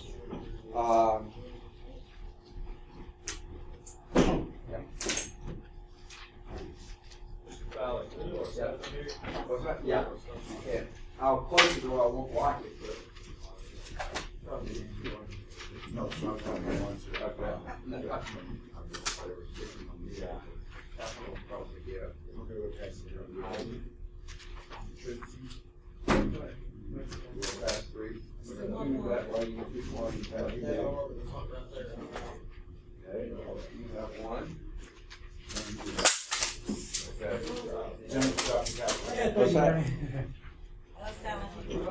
Yeah, just calculated, bro. All right, good deal. Excellent. This is another good time to say something. Needs what? The lab for today. Oh, you didn't get one? Pass it down. The ones Okay. that's already gone out to smoke. Oh, okay. See what smoking will get trouble for? Okay. Okay. All right, we'll meet in 259. It's going to take me a little while to get down there. If I can still turn this in. Yeah, that's Because I fine. finished it that day and then I just. Okay, good deal. Thank you. Good deal. Thank you. All Sorry right. about that. Okay. All right. Soon, so I want to get the first part done here, then we'll move up to the other classroom, and then we'll do the second part there, to the other lab, and then we'll move back to the classroom to take the test. So, sorry about all the motion. Yeah. Okay. My God. Now, and they've messed with my lab here. I used to have counter space over there, now I don't. But I've spread it out here.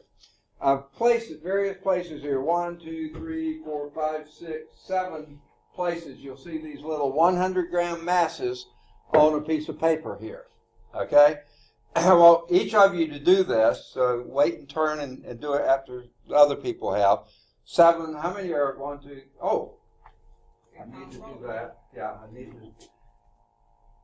There it is. My roll was wandering around too. Parker came in and Lacey came in. Wow, we're only missing 2 people, Wayne and Nick. Okay? Good to have this good of attendance. Okay?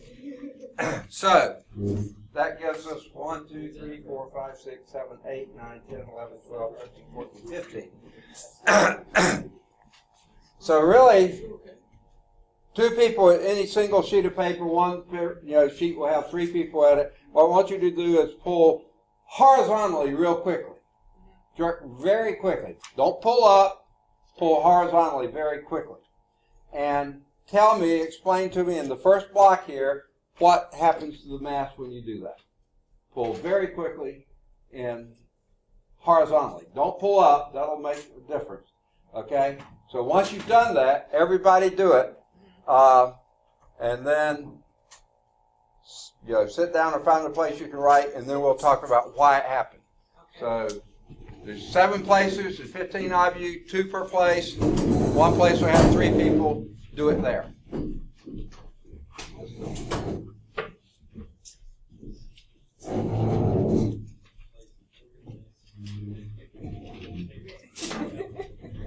Okay, what happens to the mass? Yeah, pull real quickly, horizontally.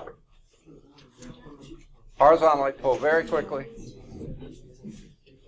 Very quickly. What with timing? No, just pull. What happens to the mass? Nothing, okay? It didn't move. Okay, everybody do it. Make sure you can do it. Huh? Write it down. That's in 1A1. With a quick pull, jerk. That doesn't mean your partner, okay? Pull the paper.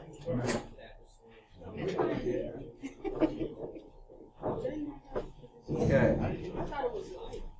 Has everybody done it? Yes. Okay? So you got the answer, right?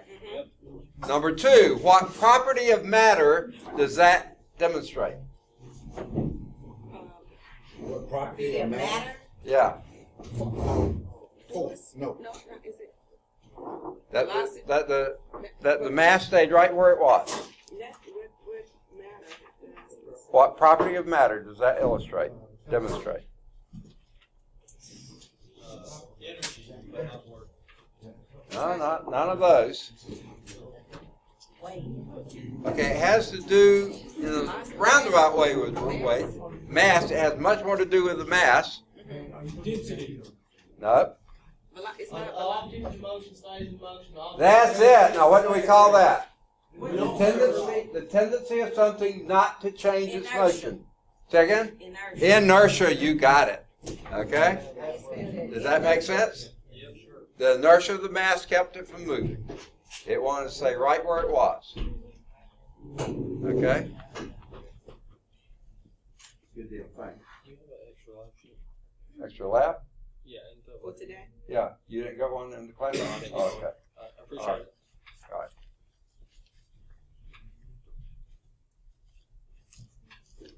Do you want to sit back down?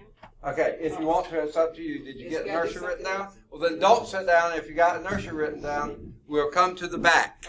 Okay? And it's going to be a little crowded, but we can all fit in here. So come on to the back, everybody.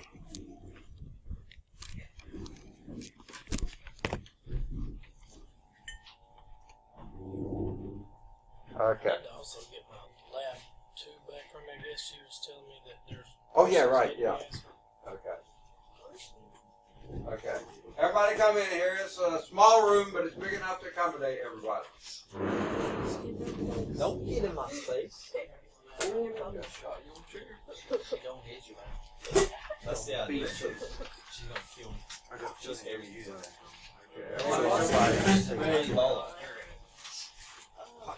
Okay, you can leave your stuff out here. No, what you're supposed to do this. See, if I did that, she'd smack me in the face. Did I bring my lab and put it here? I do not. I just keep losing it. Must set it down. Oh, I know. I gave it. We can literally talk. Make sure you One of those things.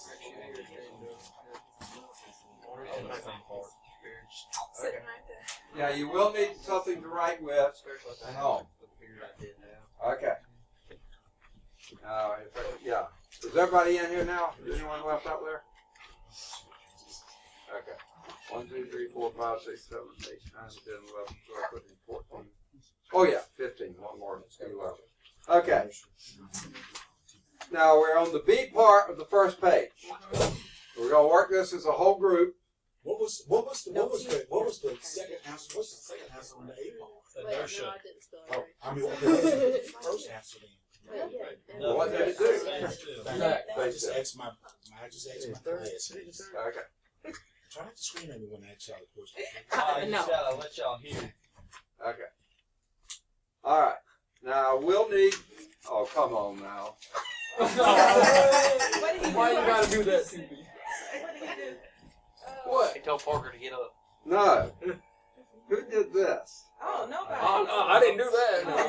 This thing was all set up when I came here just a minute ago, and now it's sitting on top. So this is not a good fix, but I'm gonna try to fix it if I can. I don't know who did that. Because we just walked in. I think it was Parker. I couldn't hurt a fly. It was either him or what James said. Come on now. No, he's good bugs. Yeah. It's a logical figure. It is not a logical figure. What is the fly going to do to you? Disturb me. Disturb you? Yeah. Because I got left out last time. What's going on? If it wouldn't have been over there, I would have had to get up. Yeah, can you tie those together quickly? Huh? Talking shit. 50. Can you fix Times it? 13. 47. One more. Don't you worry about me. Zach. My Yes, card is when you're filled. out. Okay, making sure. Okay, I think Oh! All right. Okay. Will, you won't. Somebody's Okay, next I'll turn. Okay. Will, you not. He said will not. I'm getting out of firing that was okay. Not wearing See, that boots string Yeah, today. yeah, tie it I'd rather around not up here. get a toe Don't tie it on injury. the elbow. You got That enough? little string? Yeah, That's especially not that. good. That's the That's worst not toe good. to Yeah, well, I've done it Okay. before. Okay. Okay, I will. You want to stab with this? Fine now. I don't think so. Hey. The team is mightier than a sword. But that is a screwdriver. Okay, Okay. all right. Well, at least that's a cutting utensil. How are you going to rob? All right, I need 2 volunteers. Hey, although Heidi. Okay? Heidi. 1 and 2. Okay, you come over Go here. ahead. Now, don't touch a thing until I tell you to. Who Wait, was all right, you who can was the come second over. person? Get up there. I gotta put my Okay, stuff right. Okay, now, you were first, so you'll be number 1. So what you do is take your finger, wrap this around. Now you don't you your thing until I tell you, okay? Don't move. Okay, now what you do is very slowly, and by the way, just wanted to point out to you, these are 200 gram masses, okay? So what you want to do is wrap it around your finger and then very slowly increase the pull and just keep increasing the pull and everybody see which string breaks first, the top or the bottom, okay? Okay, slowly pull, slowly pull, slowly pull. Oh, which one broke first? The top. Okay, very good. Oh, that was the bottom. Well, the one up here, yeah, but that broke first and then that fell out of your. Yeah. Y'all watch it, it was the top, okay? Now, what Parker's going to do, start off the same way, wrap this around his finger, Okay. but then That's two.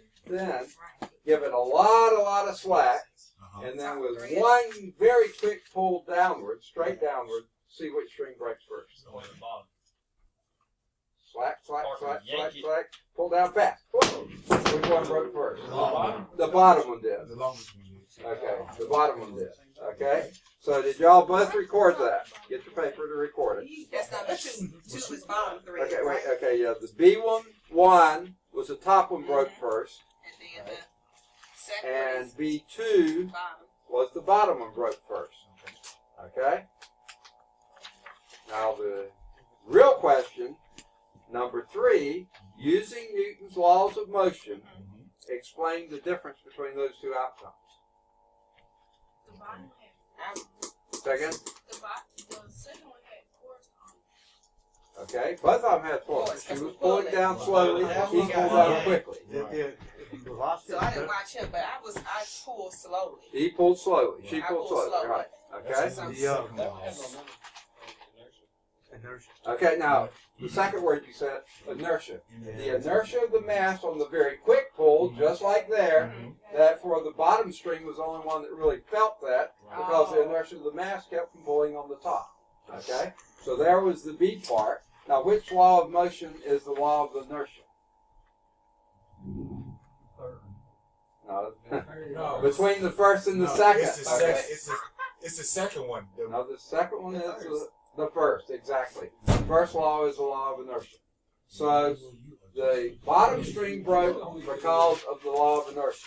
Okay, so That's we're the gonna say answer? That's part of the answer. You still haven't told me why this top string broke here though. So what? Once the top string breaks Because there, because we pulled slow. Okay, she was pulling So the slowly. force from here. So it wasn't So really what? inertia, it was just the force of actually pulling. It Okay. was her pulling plus the weight. Ah, excellent. Okay. See, there were two forces on the top string here. She pulled, but also the weight of the mass is the force due to gravity. So it had two forces on the top string, only one on the bottom string. So with a gentle pull, the top one broke first. Over here with the quick jerk, the inertia of the mass, and he wasn't the jerk. Okay. The inertia of the mass, kept the top string from sensing anything. It's just the bottom string. Does that make sense? So what? And what was the net force? What law is that one? oh, there's a mass force. and that force, that's improper. That would be how much ever she pulled on it plus the Okay, yeah, gravity pushing exactly. down on that. So therefore, the net force is greater on the top. That was Which of the laws of motion deals with That was net force? 3. No, that's 3 Two. times credit. 2, exactly. Newton's second Two. law, F equal ma. Right. Net force equal mass times acceleration. Okay? So, M write A that up. M over A. No, M F top. is equal to ma. M A is M That's A. the second law, Newton's second law. Okay, so So Dr. the- Fowler, the yeah. bottom broke first, inertia, Newton's first law. Yeah, that was the second one over Yeah, here. inertia. Okay. That's what caused And it. Right. the first one, Second law it was is what Newton's caused second that. law, but the top one broke because the net force was greater on the top string than on the And bottom. then Newton's second law. Newton's second law. Newton's first law for For mine, yours, right? Yeah. right. No, wait. Did you break No, it down? yours was Newton's first law. I didn't. Right. That first law. That That's was His second. was Newton's second That law. was it. Okay. All day. So Okay. is that all Heidi, right? that was not. Right enough so you know what's It's going all on. right. I didn't. Okay. Don't kill me. I'll let you make it recall. While y'all are writing, I'm gonna go get these other math Here's stuff. what's the second. Thank you. I don't know. I broke her nail. No, you bent it backwards. You bent it down, man. That is worse than breaking it. That is horrible. You never sure. And that was me. What, baby? What you told you yours was? It was what? I'm just gonna let you know. Inertia was first. Yours was the first law. Mine's I'm just gonna have the self-control not to make it.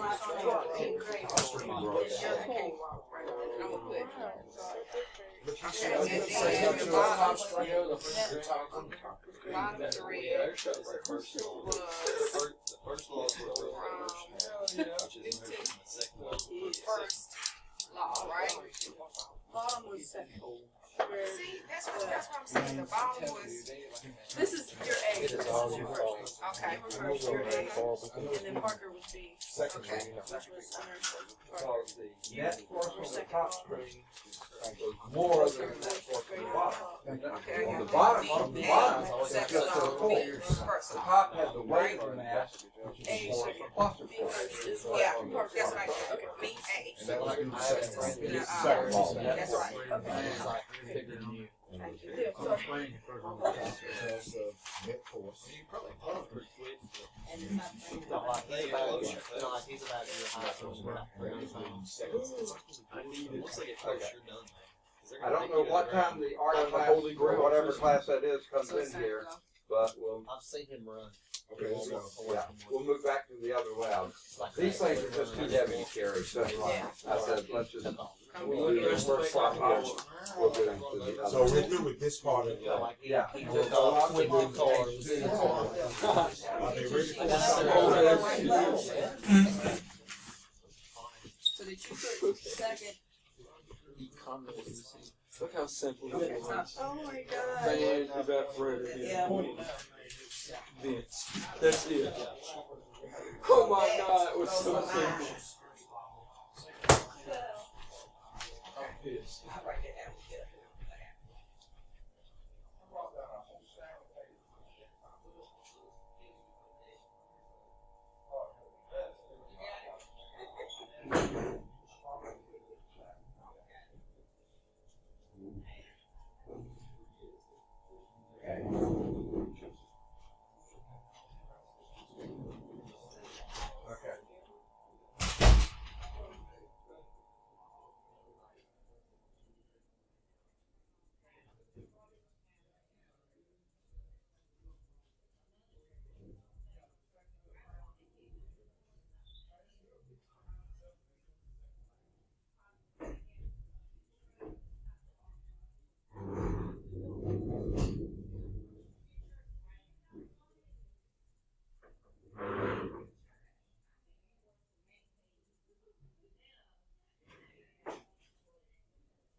All right.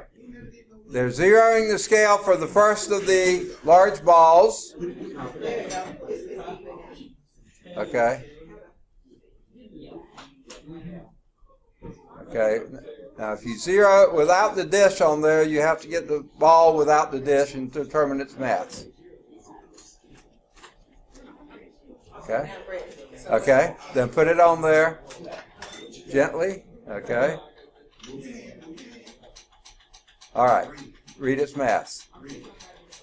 For everybody to hear. Wait, whoever zeroed it should be the same one to read it. That's what it should be. I can't Yep. know. She jumps in everything. What you got in there? See, it's those little notches. Those, yeah, my eyes are not good They enough. stand. Nancy, what do you mean?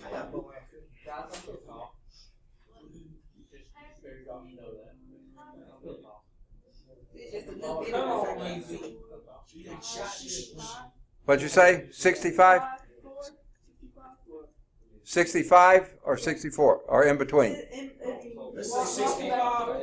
Okay. 64.5 64.5 grams. grams. Except I want you to measure or record that in kilograms. So how many kilograms would that be?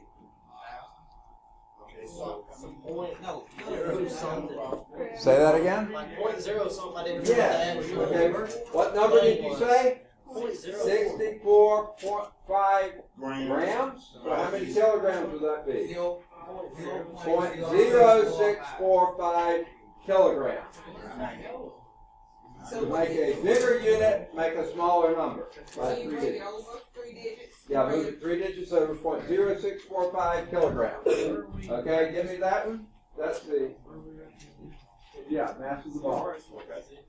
Okay, I'll take that one. Put these in here once you measure it.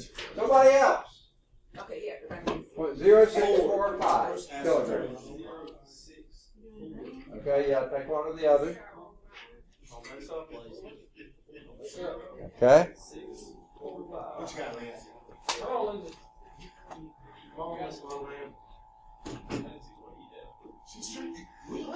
Oh, they are, Wayne's here. Okay. And here's the lab. They did the front side already. You have to get that from somewhere else on the back side now. Okay, thank you.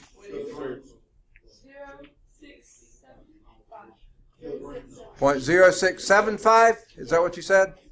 Okay. There's the second ball. Someone else come and measure the mass of the third ball.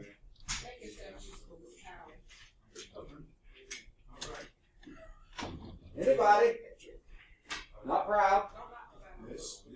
Come on, meet somebody. We're going to be here all night. Okay? Okay. Good idea to zero the scale.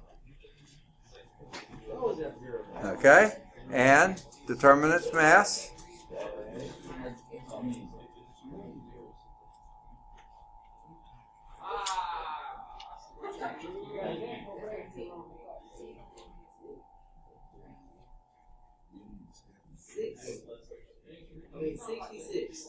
.066? Yes. 0.066 kilograms.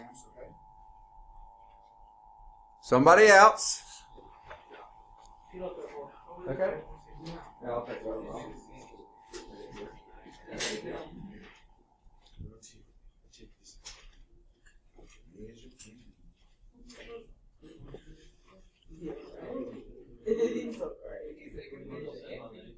Nobody said your name. which one? Either one. Okay, this is a smaller ball. What's its mass?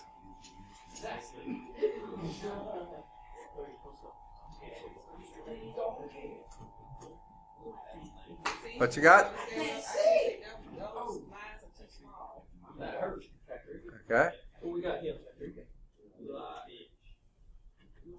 Like 22. 22? Yeah. That would be grams. How many kilograms? 0.022. 0.022 kilograms. That's a small ball. Okay. One more large ball. Who wants to do it? One more. Huh? Oh, that's all the spots. That's fine. No, not that. That's fine. Okay. All right. Is that it? That's it. Okay. That's the first part. Now, what I'm going to do is do the demonstrations here, and you figure out what's going on. Okay? Let me find the labs. Okay? Now, by and large, the three large balls are basically about the same size, right? Same mass. I can't keep them from rolling. Okay? We'll do them like that. Okay. Let me get my copy of the lab. Okay. Now, what I'm going to do is take one of the large balls, okay, and place it stationary on the track. Going to take another large ball, and I might need some help on this. I don't want to break any glassware, so if someone can come and be a ball catcher, If anyone's qualified, got the skills required to do that. Okay, probably down that way. Okay. I will need another person later, but that'll do for now. With one large, okay, is everybody listening? With one large ball on the track, roll another large ball toward it with a speed of approximately 1 meter per second. Now, I don't know what 1 meter per second is, but it's a pretty good clip, okay? So what I'm going to do is give this a pretty quick shove here and roll there. Now, what I want you to do, and you can come closer if you want to, I want you to tell me what happens right at the impact. Now, a little bit later, something else may happen, but right at the impact, you describe the motion of both balls. This is stationary, that one's moving. Okay? Everybody see? Okay, you ready to catch? Okay. Oh, wow. Yeah, what happened? Jump over it? No, it didn't. It pushed Okay, yes. The stationary ball started moving, and just in a moment, that one stopped. Now, later it started rolling a little bit more, but just at that instant it stopped. Now, here's why it rolled later, okay? We're trying to show linear momentum, okay? But you see, when I roll the ball, it also spins some. So it has a little bit of what we call, of angular momentum, and therefore it keeps rolling a little bit. But the linear momentum, it stopped and the other one took off. Because it looked like it kind of dropped. Can you do it again? Okay, yeah, watch it again. Everybody watch, yes. So are you got so many people around you in the class. I just want to know, so you're timing it 1 second or whatever when it hits the table? No, I'm saying what happens right when this ball hits that ball. Gotcha. Yeah, you describe the interaction right then. So are you watching? You ready? Yes. It's so fast, it looked like it. Okay. What happened though? It's like Yes, exactly. So it hit the other ball and made it start moving. And this one started moving, and that And one then it basically slowed stopped. down. Yeah. Okay. Okay, yeah, that's what happened exactly. So ball Okay. one stopped. Okay, whichever one you want to call one, yeah. Ball one, if that's what you want to call it, stop. And ball two, moved. Okay, that would be perfectly fine. Now, the C part of the question says, approximate the momenta of the two balls before the collision. 1 meter per second and the other one was 0. Okay, 1 meter per second is a velocity. What is its momentum? What is the definition of momentum? Speed in a direction. No, wait a minute, that's velocity. That's velocity. Momentum, it's the amount of mass behind a moving object. Okay, right. Okay, it's mass times velocity. Yeah, that. Mass times velocity. So what was the mass of the first ball? You can pick any one of the three big ones. Okay, and what was its velocity approximately? 1 meter per second. Multiply those two together. You get your momentum. Right, and what do you get? What does that give you? Which one are we trying to get? I assume you all were talking about the moving ball. I don't know. Okay? Yeah? Okay, but what units? That's the important part. Meters per second. No, that's acceleration. What was the point? 0.068? Yes, sir. Kilograms. Huh? Oh, whatever you said. Or whatever it was. Okay. Okay, 0.675, okay? That was kilograms times 1 meter per second would be 0.0675 kilogram meter per second. That would be momentum of ball one. Say that again. 0.0675 kilogram. Okay, kilogram meter per second. That's the unit for momentum. Hey, turn it off. Okay. Okay. Keep it off. Okay. Okay, what was the momentum of ball 2 before the collision? 0. It wasn't moving. It had the same mass approximately, but it had 0 velocity. Okay? So what was the initial momentum of the system? Okay? What was the initial momentum of the system? Of the two balls? Say again? 0.675. Yes, you just add the two together. 0 plus that is 0.0675. Be sure you got the units. What are the units? No, that's mass. Kilogram meter per second. That's your momentum, unit for momentum. Okay? Initial momentum of ball 2 is 0 because it's 0. It's not moving, exactly. It had mass, but it had no velocity. Exactly. Now, did it appear... Say again? I'm trying to get the last answer. 0. You just adding you adding what you got for C and 0 Just tell me together. what it was. 0.06. 3.0675 What units? Don't just give me a number. kilograms meters per second. All right, very good. Now, the D question said, the E question, did it appear that momentum was conserved? Does it appear that momentum was conserved? No. Yeah. Why not? No. Okay, but the system. All momentum was in the first ball, none in the second. Then after the collision, all was in the second, but none in the first. And the second ball leave at about the same speed the first one came in? Yeah. So the momentum was conserved.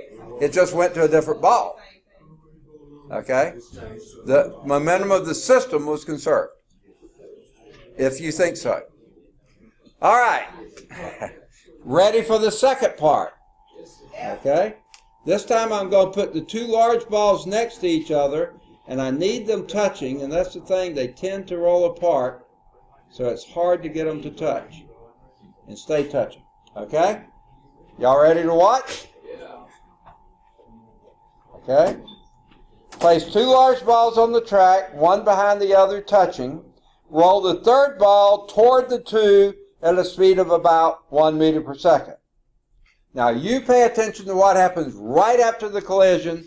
Does anyone want to hazard a guess what's going to happen? The first ball is going to hit the second ball. The second ball is not going to do anything. It's just going to force the third ball to. And okay, even though the first ball is not going to touch the third ball at all, the third ball is going to go. Let's see if she's right. You ready? Look at that. You were cheating. No, I'm just kidding. All right. So the first ball. All right. For now, that's fine. Okay. So the first ball hit the second ball, and the third ball moved. Okay. Can you word get with that style? What's that? The first ball hit the second ball, and the third Okay, ball moved. now look at F. It has 3 blanks in it. What happened to ball 1? Rolled. It hit the second ball. Yeah, but when it hit the second ball, what did it do? Stopped, okay? How about ball 2? Didn't move, exactly. Ball 3? Moved. Took off, okay. Whatever, okay. Stop. Didn't move. All right. Did it appear that the momentum was conserved there? Did it appear? Yes, because the first ball had all the momentum before the collision. The third ball had all the momentum after the collision and about the same amount. Right? Okay. Now, I probably will need a manual back up here. Maybe a second person over on this side. Okay? What I'm going to do this time, and this is a little harder to do. And this is G, right? This is G that we're doing now. Roll 2 of the large balls toward each other with approximately the same speed. That's the tough part. I want you to describe the motion of the 2 balls after the collision. So you need to watch the 2 balls and tell me what happens after the collision. I'll need the manual here and probably someone else over here. Okay? Okay, do I hear a guess? If they was actually truly moving at the same speed, they should stop, but I doubt they'll actually be moving at the exact same speed. Okay, so he thinks the 2 will stop, so y'all won't have anything to do, right? We'll see. Exactly. Okay? Y'all ready? Exactly. They bounce back. They get each other. Yeah. Good job there, Lacey. Okay. I didn't see it. Good deal. They bounce back. Yes, they both recoiled They recall. in the opposite direction. Okay? Now, did it appear that the momentum of the system was conserved? What was the initial momentum of that system? Remember, momentum is what kind of quantity? Momentum is mass. And Okay, it's mass times velocity. Velocity is what kind of quantity? The vector quantity. So therefore, momentum is a vector quantity. So on that one, the momentum of ball 1 was positive, but the momentum of ball 2 was negative. And they were about the same momentum. Same mass, same velocity. So the momentum of the system was 0. How about after the collision? They both bounced back. So this one had a negative velocity momentum. That one had a positive. And again, they were 0 because they were about the same amount. Right? So yes. Well, that was just an extra question. All right. Now, this time I'm going to place a large ball near the center of the track. Okay?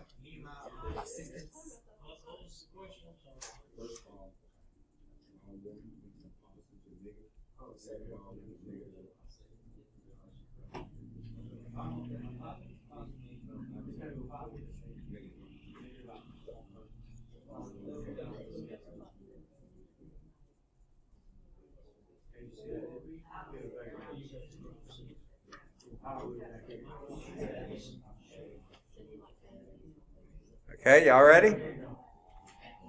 Yeah, for each. Okay, I've got all night, so. We did too. You can go here. I'm just writing. Yeah. Okay. Okay, this time I'm going to place a large ball on the track near the center. Okay? I'm going to roll the small ball toward the large one at about 1 meter per second.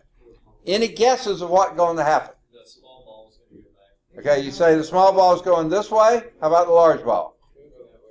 It'll go this way, as fast or slow, or what? Not as fast. Let's see if he's right. Y'all ready to watch? I might need your manual. Okay. I think we can go by without Lacey. No, okay, I'm just kidding. That's not going to hurt much. Okay, yeah, over there. Ready? Sure enough, the small ball recoiled, the large ball took off slowly. Not nearly as fast as the small ball was going initially, but it did take off and go. Unlike what it did with a large ball hitting a large ball, the first ball stopped. This one didn't. It recoiled. So I'll let you fill that in. Now this one's a little tougher to think about. Do you think the momentum of that system was conserved? Did you say the large ball took off slowly or fast? The large ball left more slowly than the small one did coming in. Yes, Right. because even the small ball is going faster, it had less. It has less mass, so therefore its momentum was less coming in. The large ball, that's why it rolled so slowly, but it was actually faster because this one recoiled, so now this has a negative momentum, this has a positive. So actually the large ball has more momentum leaving than the small ball had coming because this one has negative going back. Oh, Okay. So it's still conserved. Okay, this time I'm going to place the small ball near the center of the track and roll the large ball toward it. Okay, so the small ball, I heard someone say is going to take off. How about the large ball? Probably keep going. Keep going as fast as it was before? Not as fast, okay? So let's see if that's right. I think maybe we can live without a manual this time, but let's see. Ready? Yeah. Small ball took off quite quickly, and the large ball slowed down a little bit, but it was lagging the other one. So yeah. Do you think the momentum was conserved? Yeah. Yes. All the momentum in the large ball But when it hit the small one, its mass was so little, it had a very large velocity, but it didn't transfer all of it, so this one slowed down but kept moving forward. Yeah, it did slow down. Okay. Now,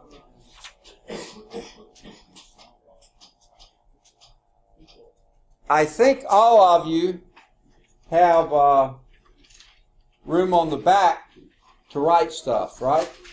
Yes, sir. Okay. Remember, to begin with, we rolled. What's that? We're not through.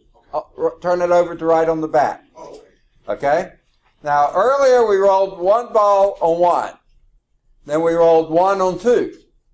This time I'm going to roll 2 on 1. So that's what the title of this one is, 2 on 1. 2 on 1. Okay? What do you think the result is going to be? You guess first.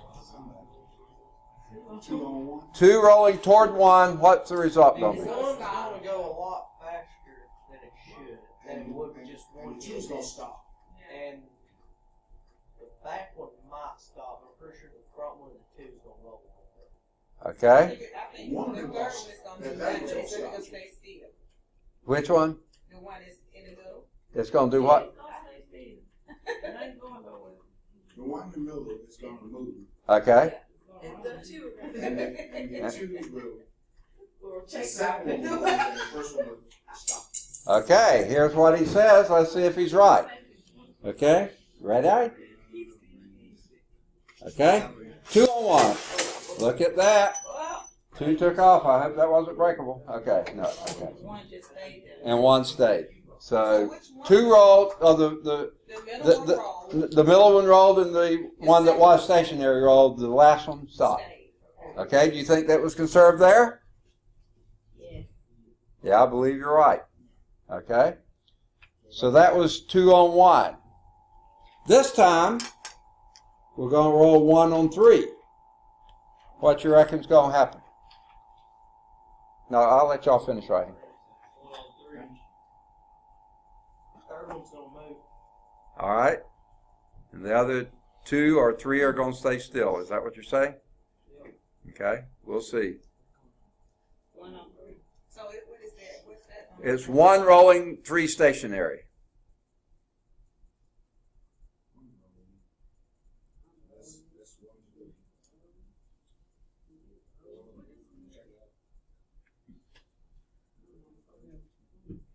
I wonder if 2 are going to go.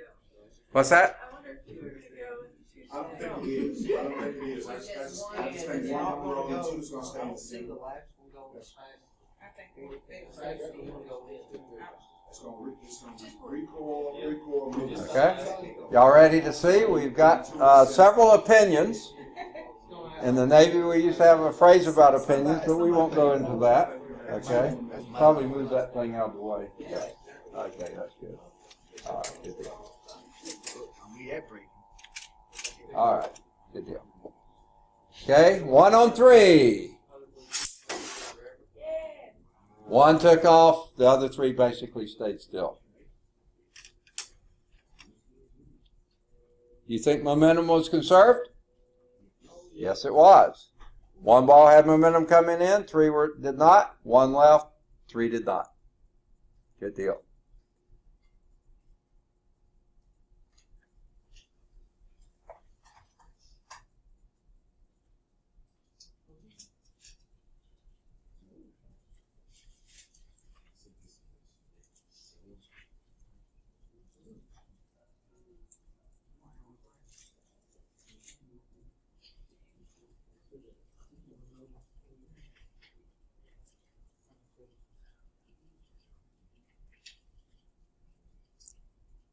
Everybody got it?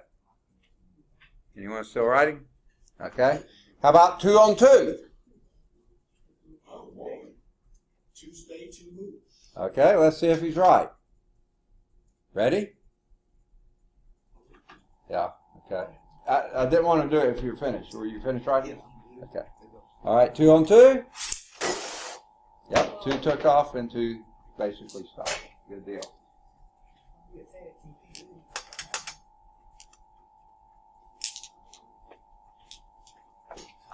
You think momentum was conserved?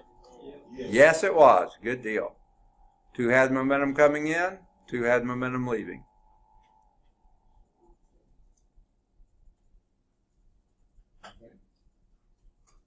All right. How about 3 on 1? Not very fair, is it? Oh, no. Okay. What's going to happen? Everything rolling off the table is what I heard. Everybody agree? What's that? Okay, everybody thinks that's going to happen? All 4 are going to roll? No. 3 gonna roll, 1 gonna stay. All right, we got a dissenting voice. 3 going to roll and 1 going to stay. Let's see what happens. 3 rolled, 1 stayed, 1 escaped. Okay. 3 on 1. You think momentum was conserved? Yes. Absolutely.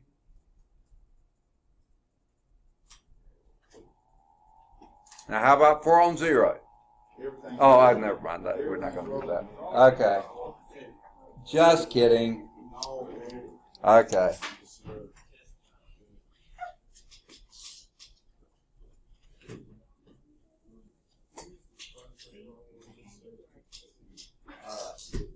Take your time, finish up. Now, you don't have to turn it in tonight, but if you're through, I'll take it.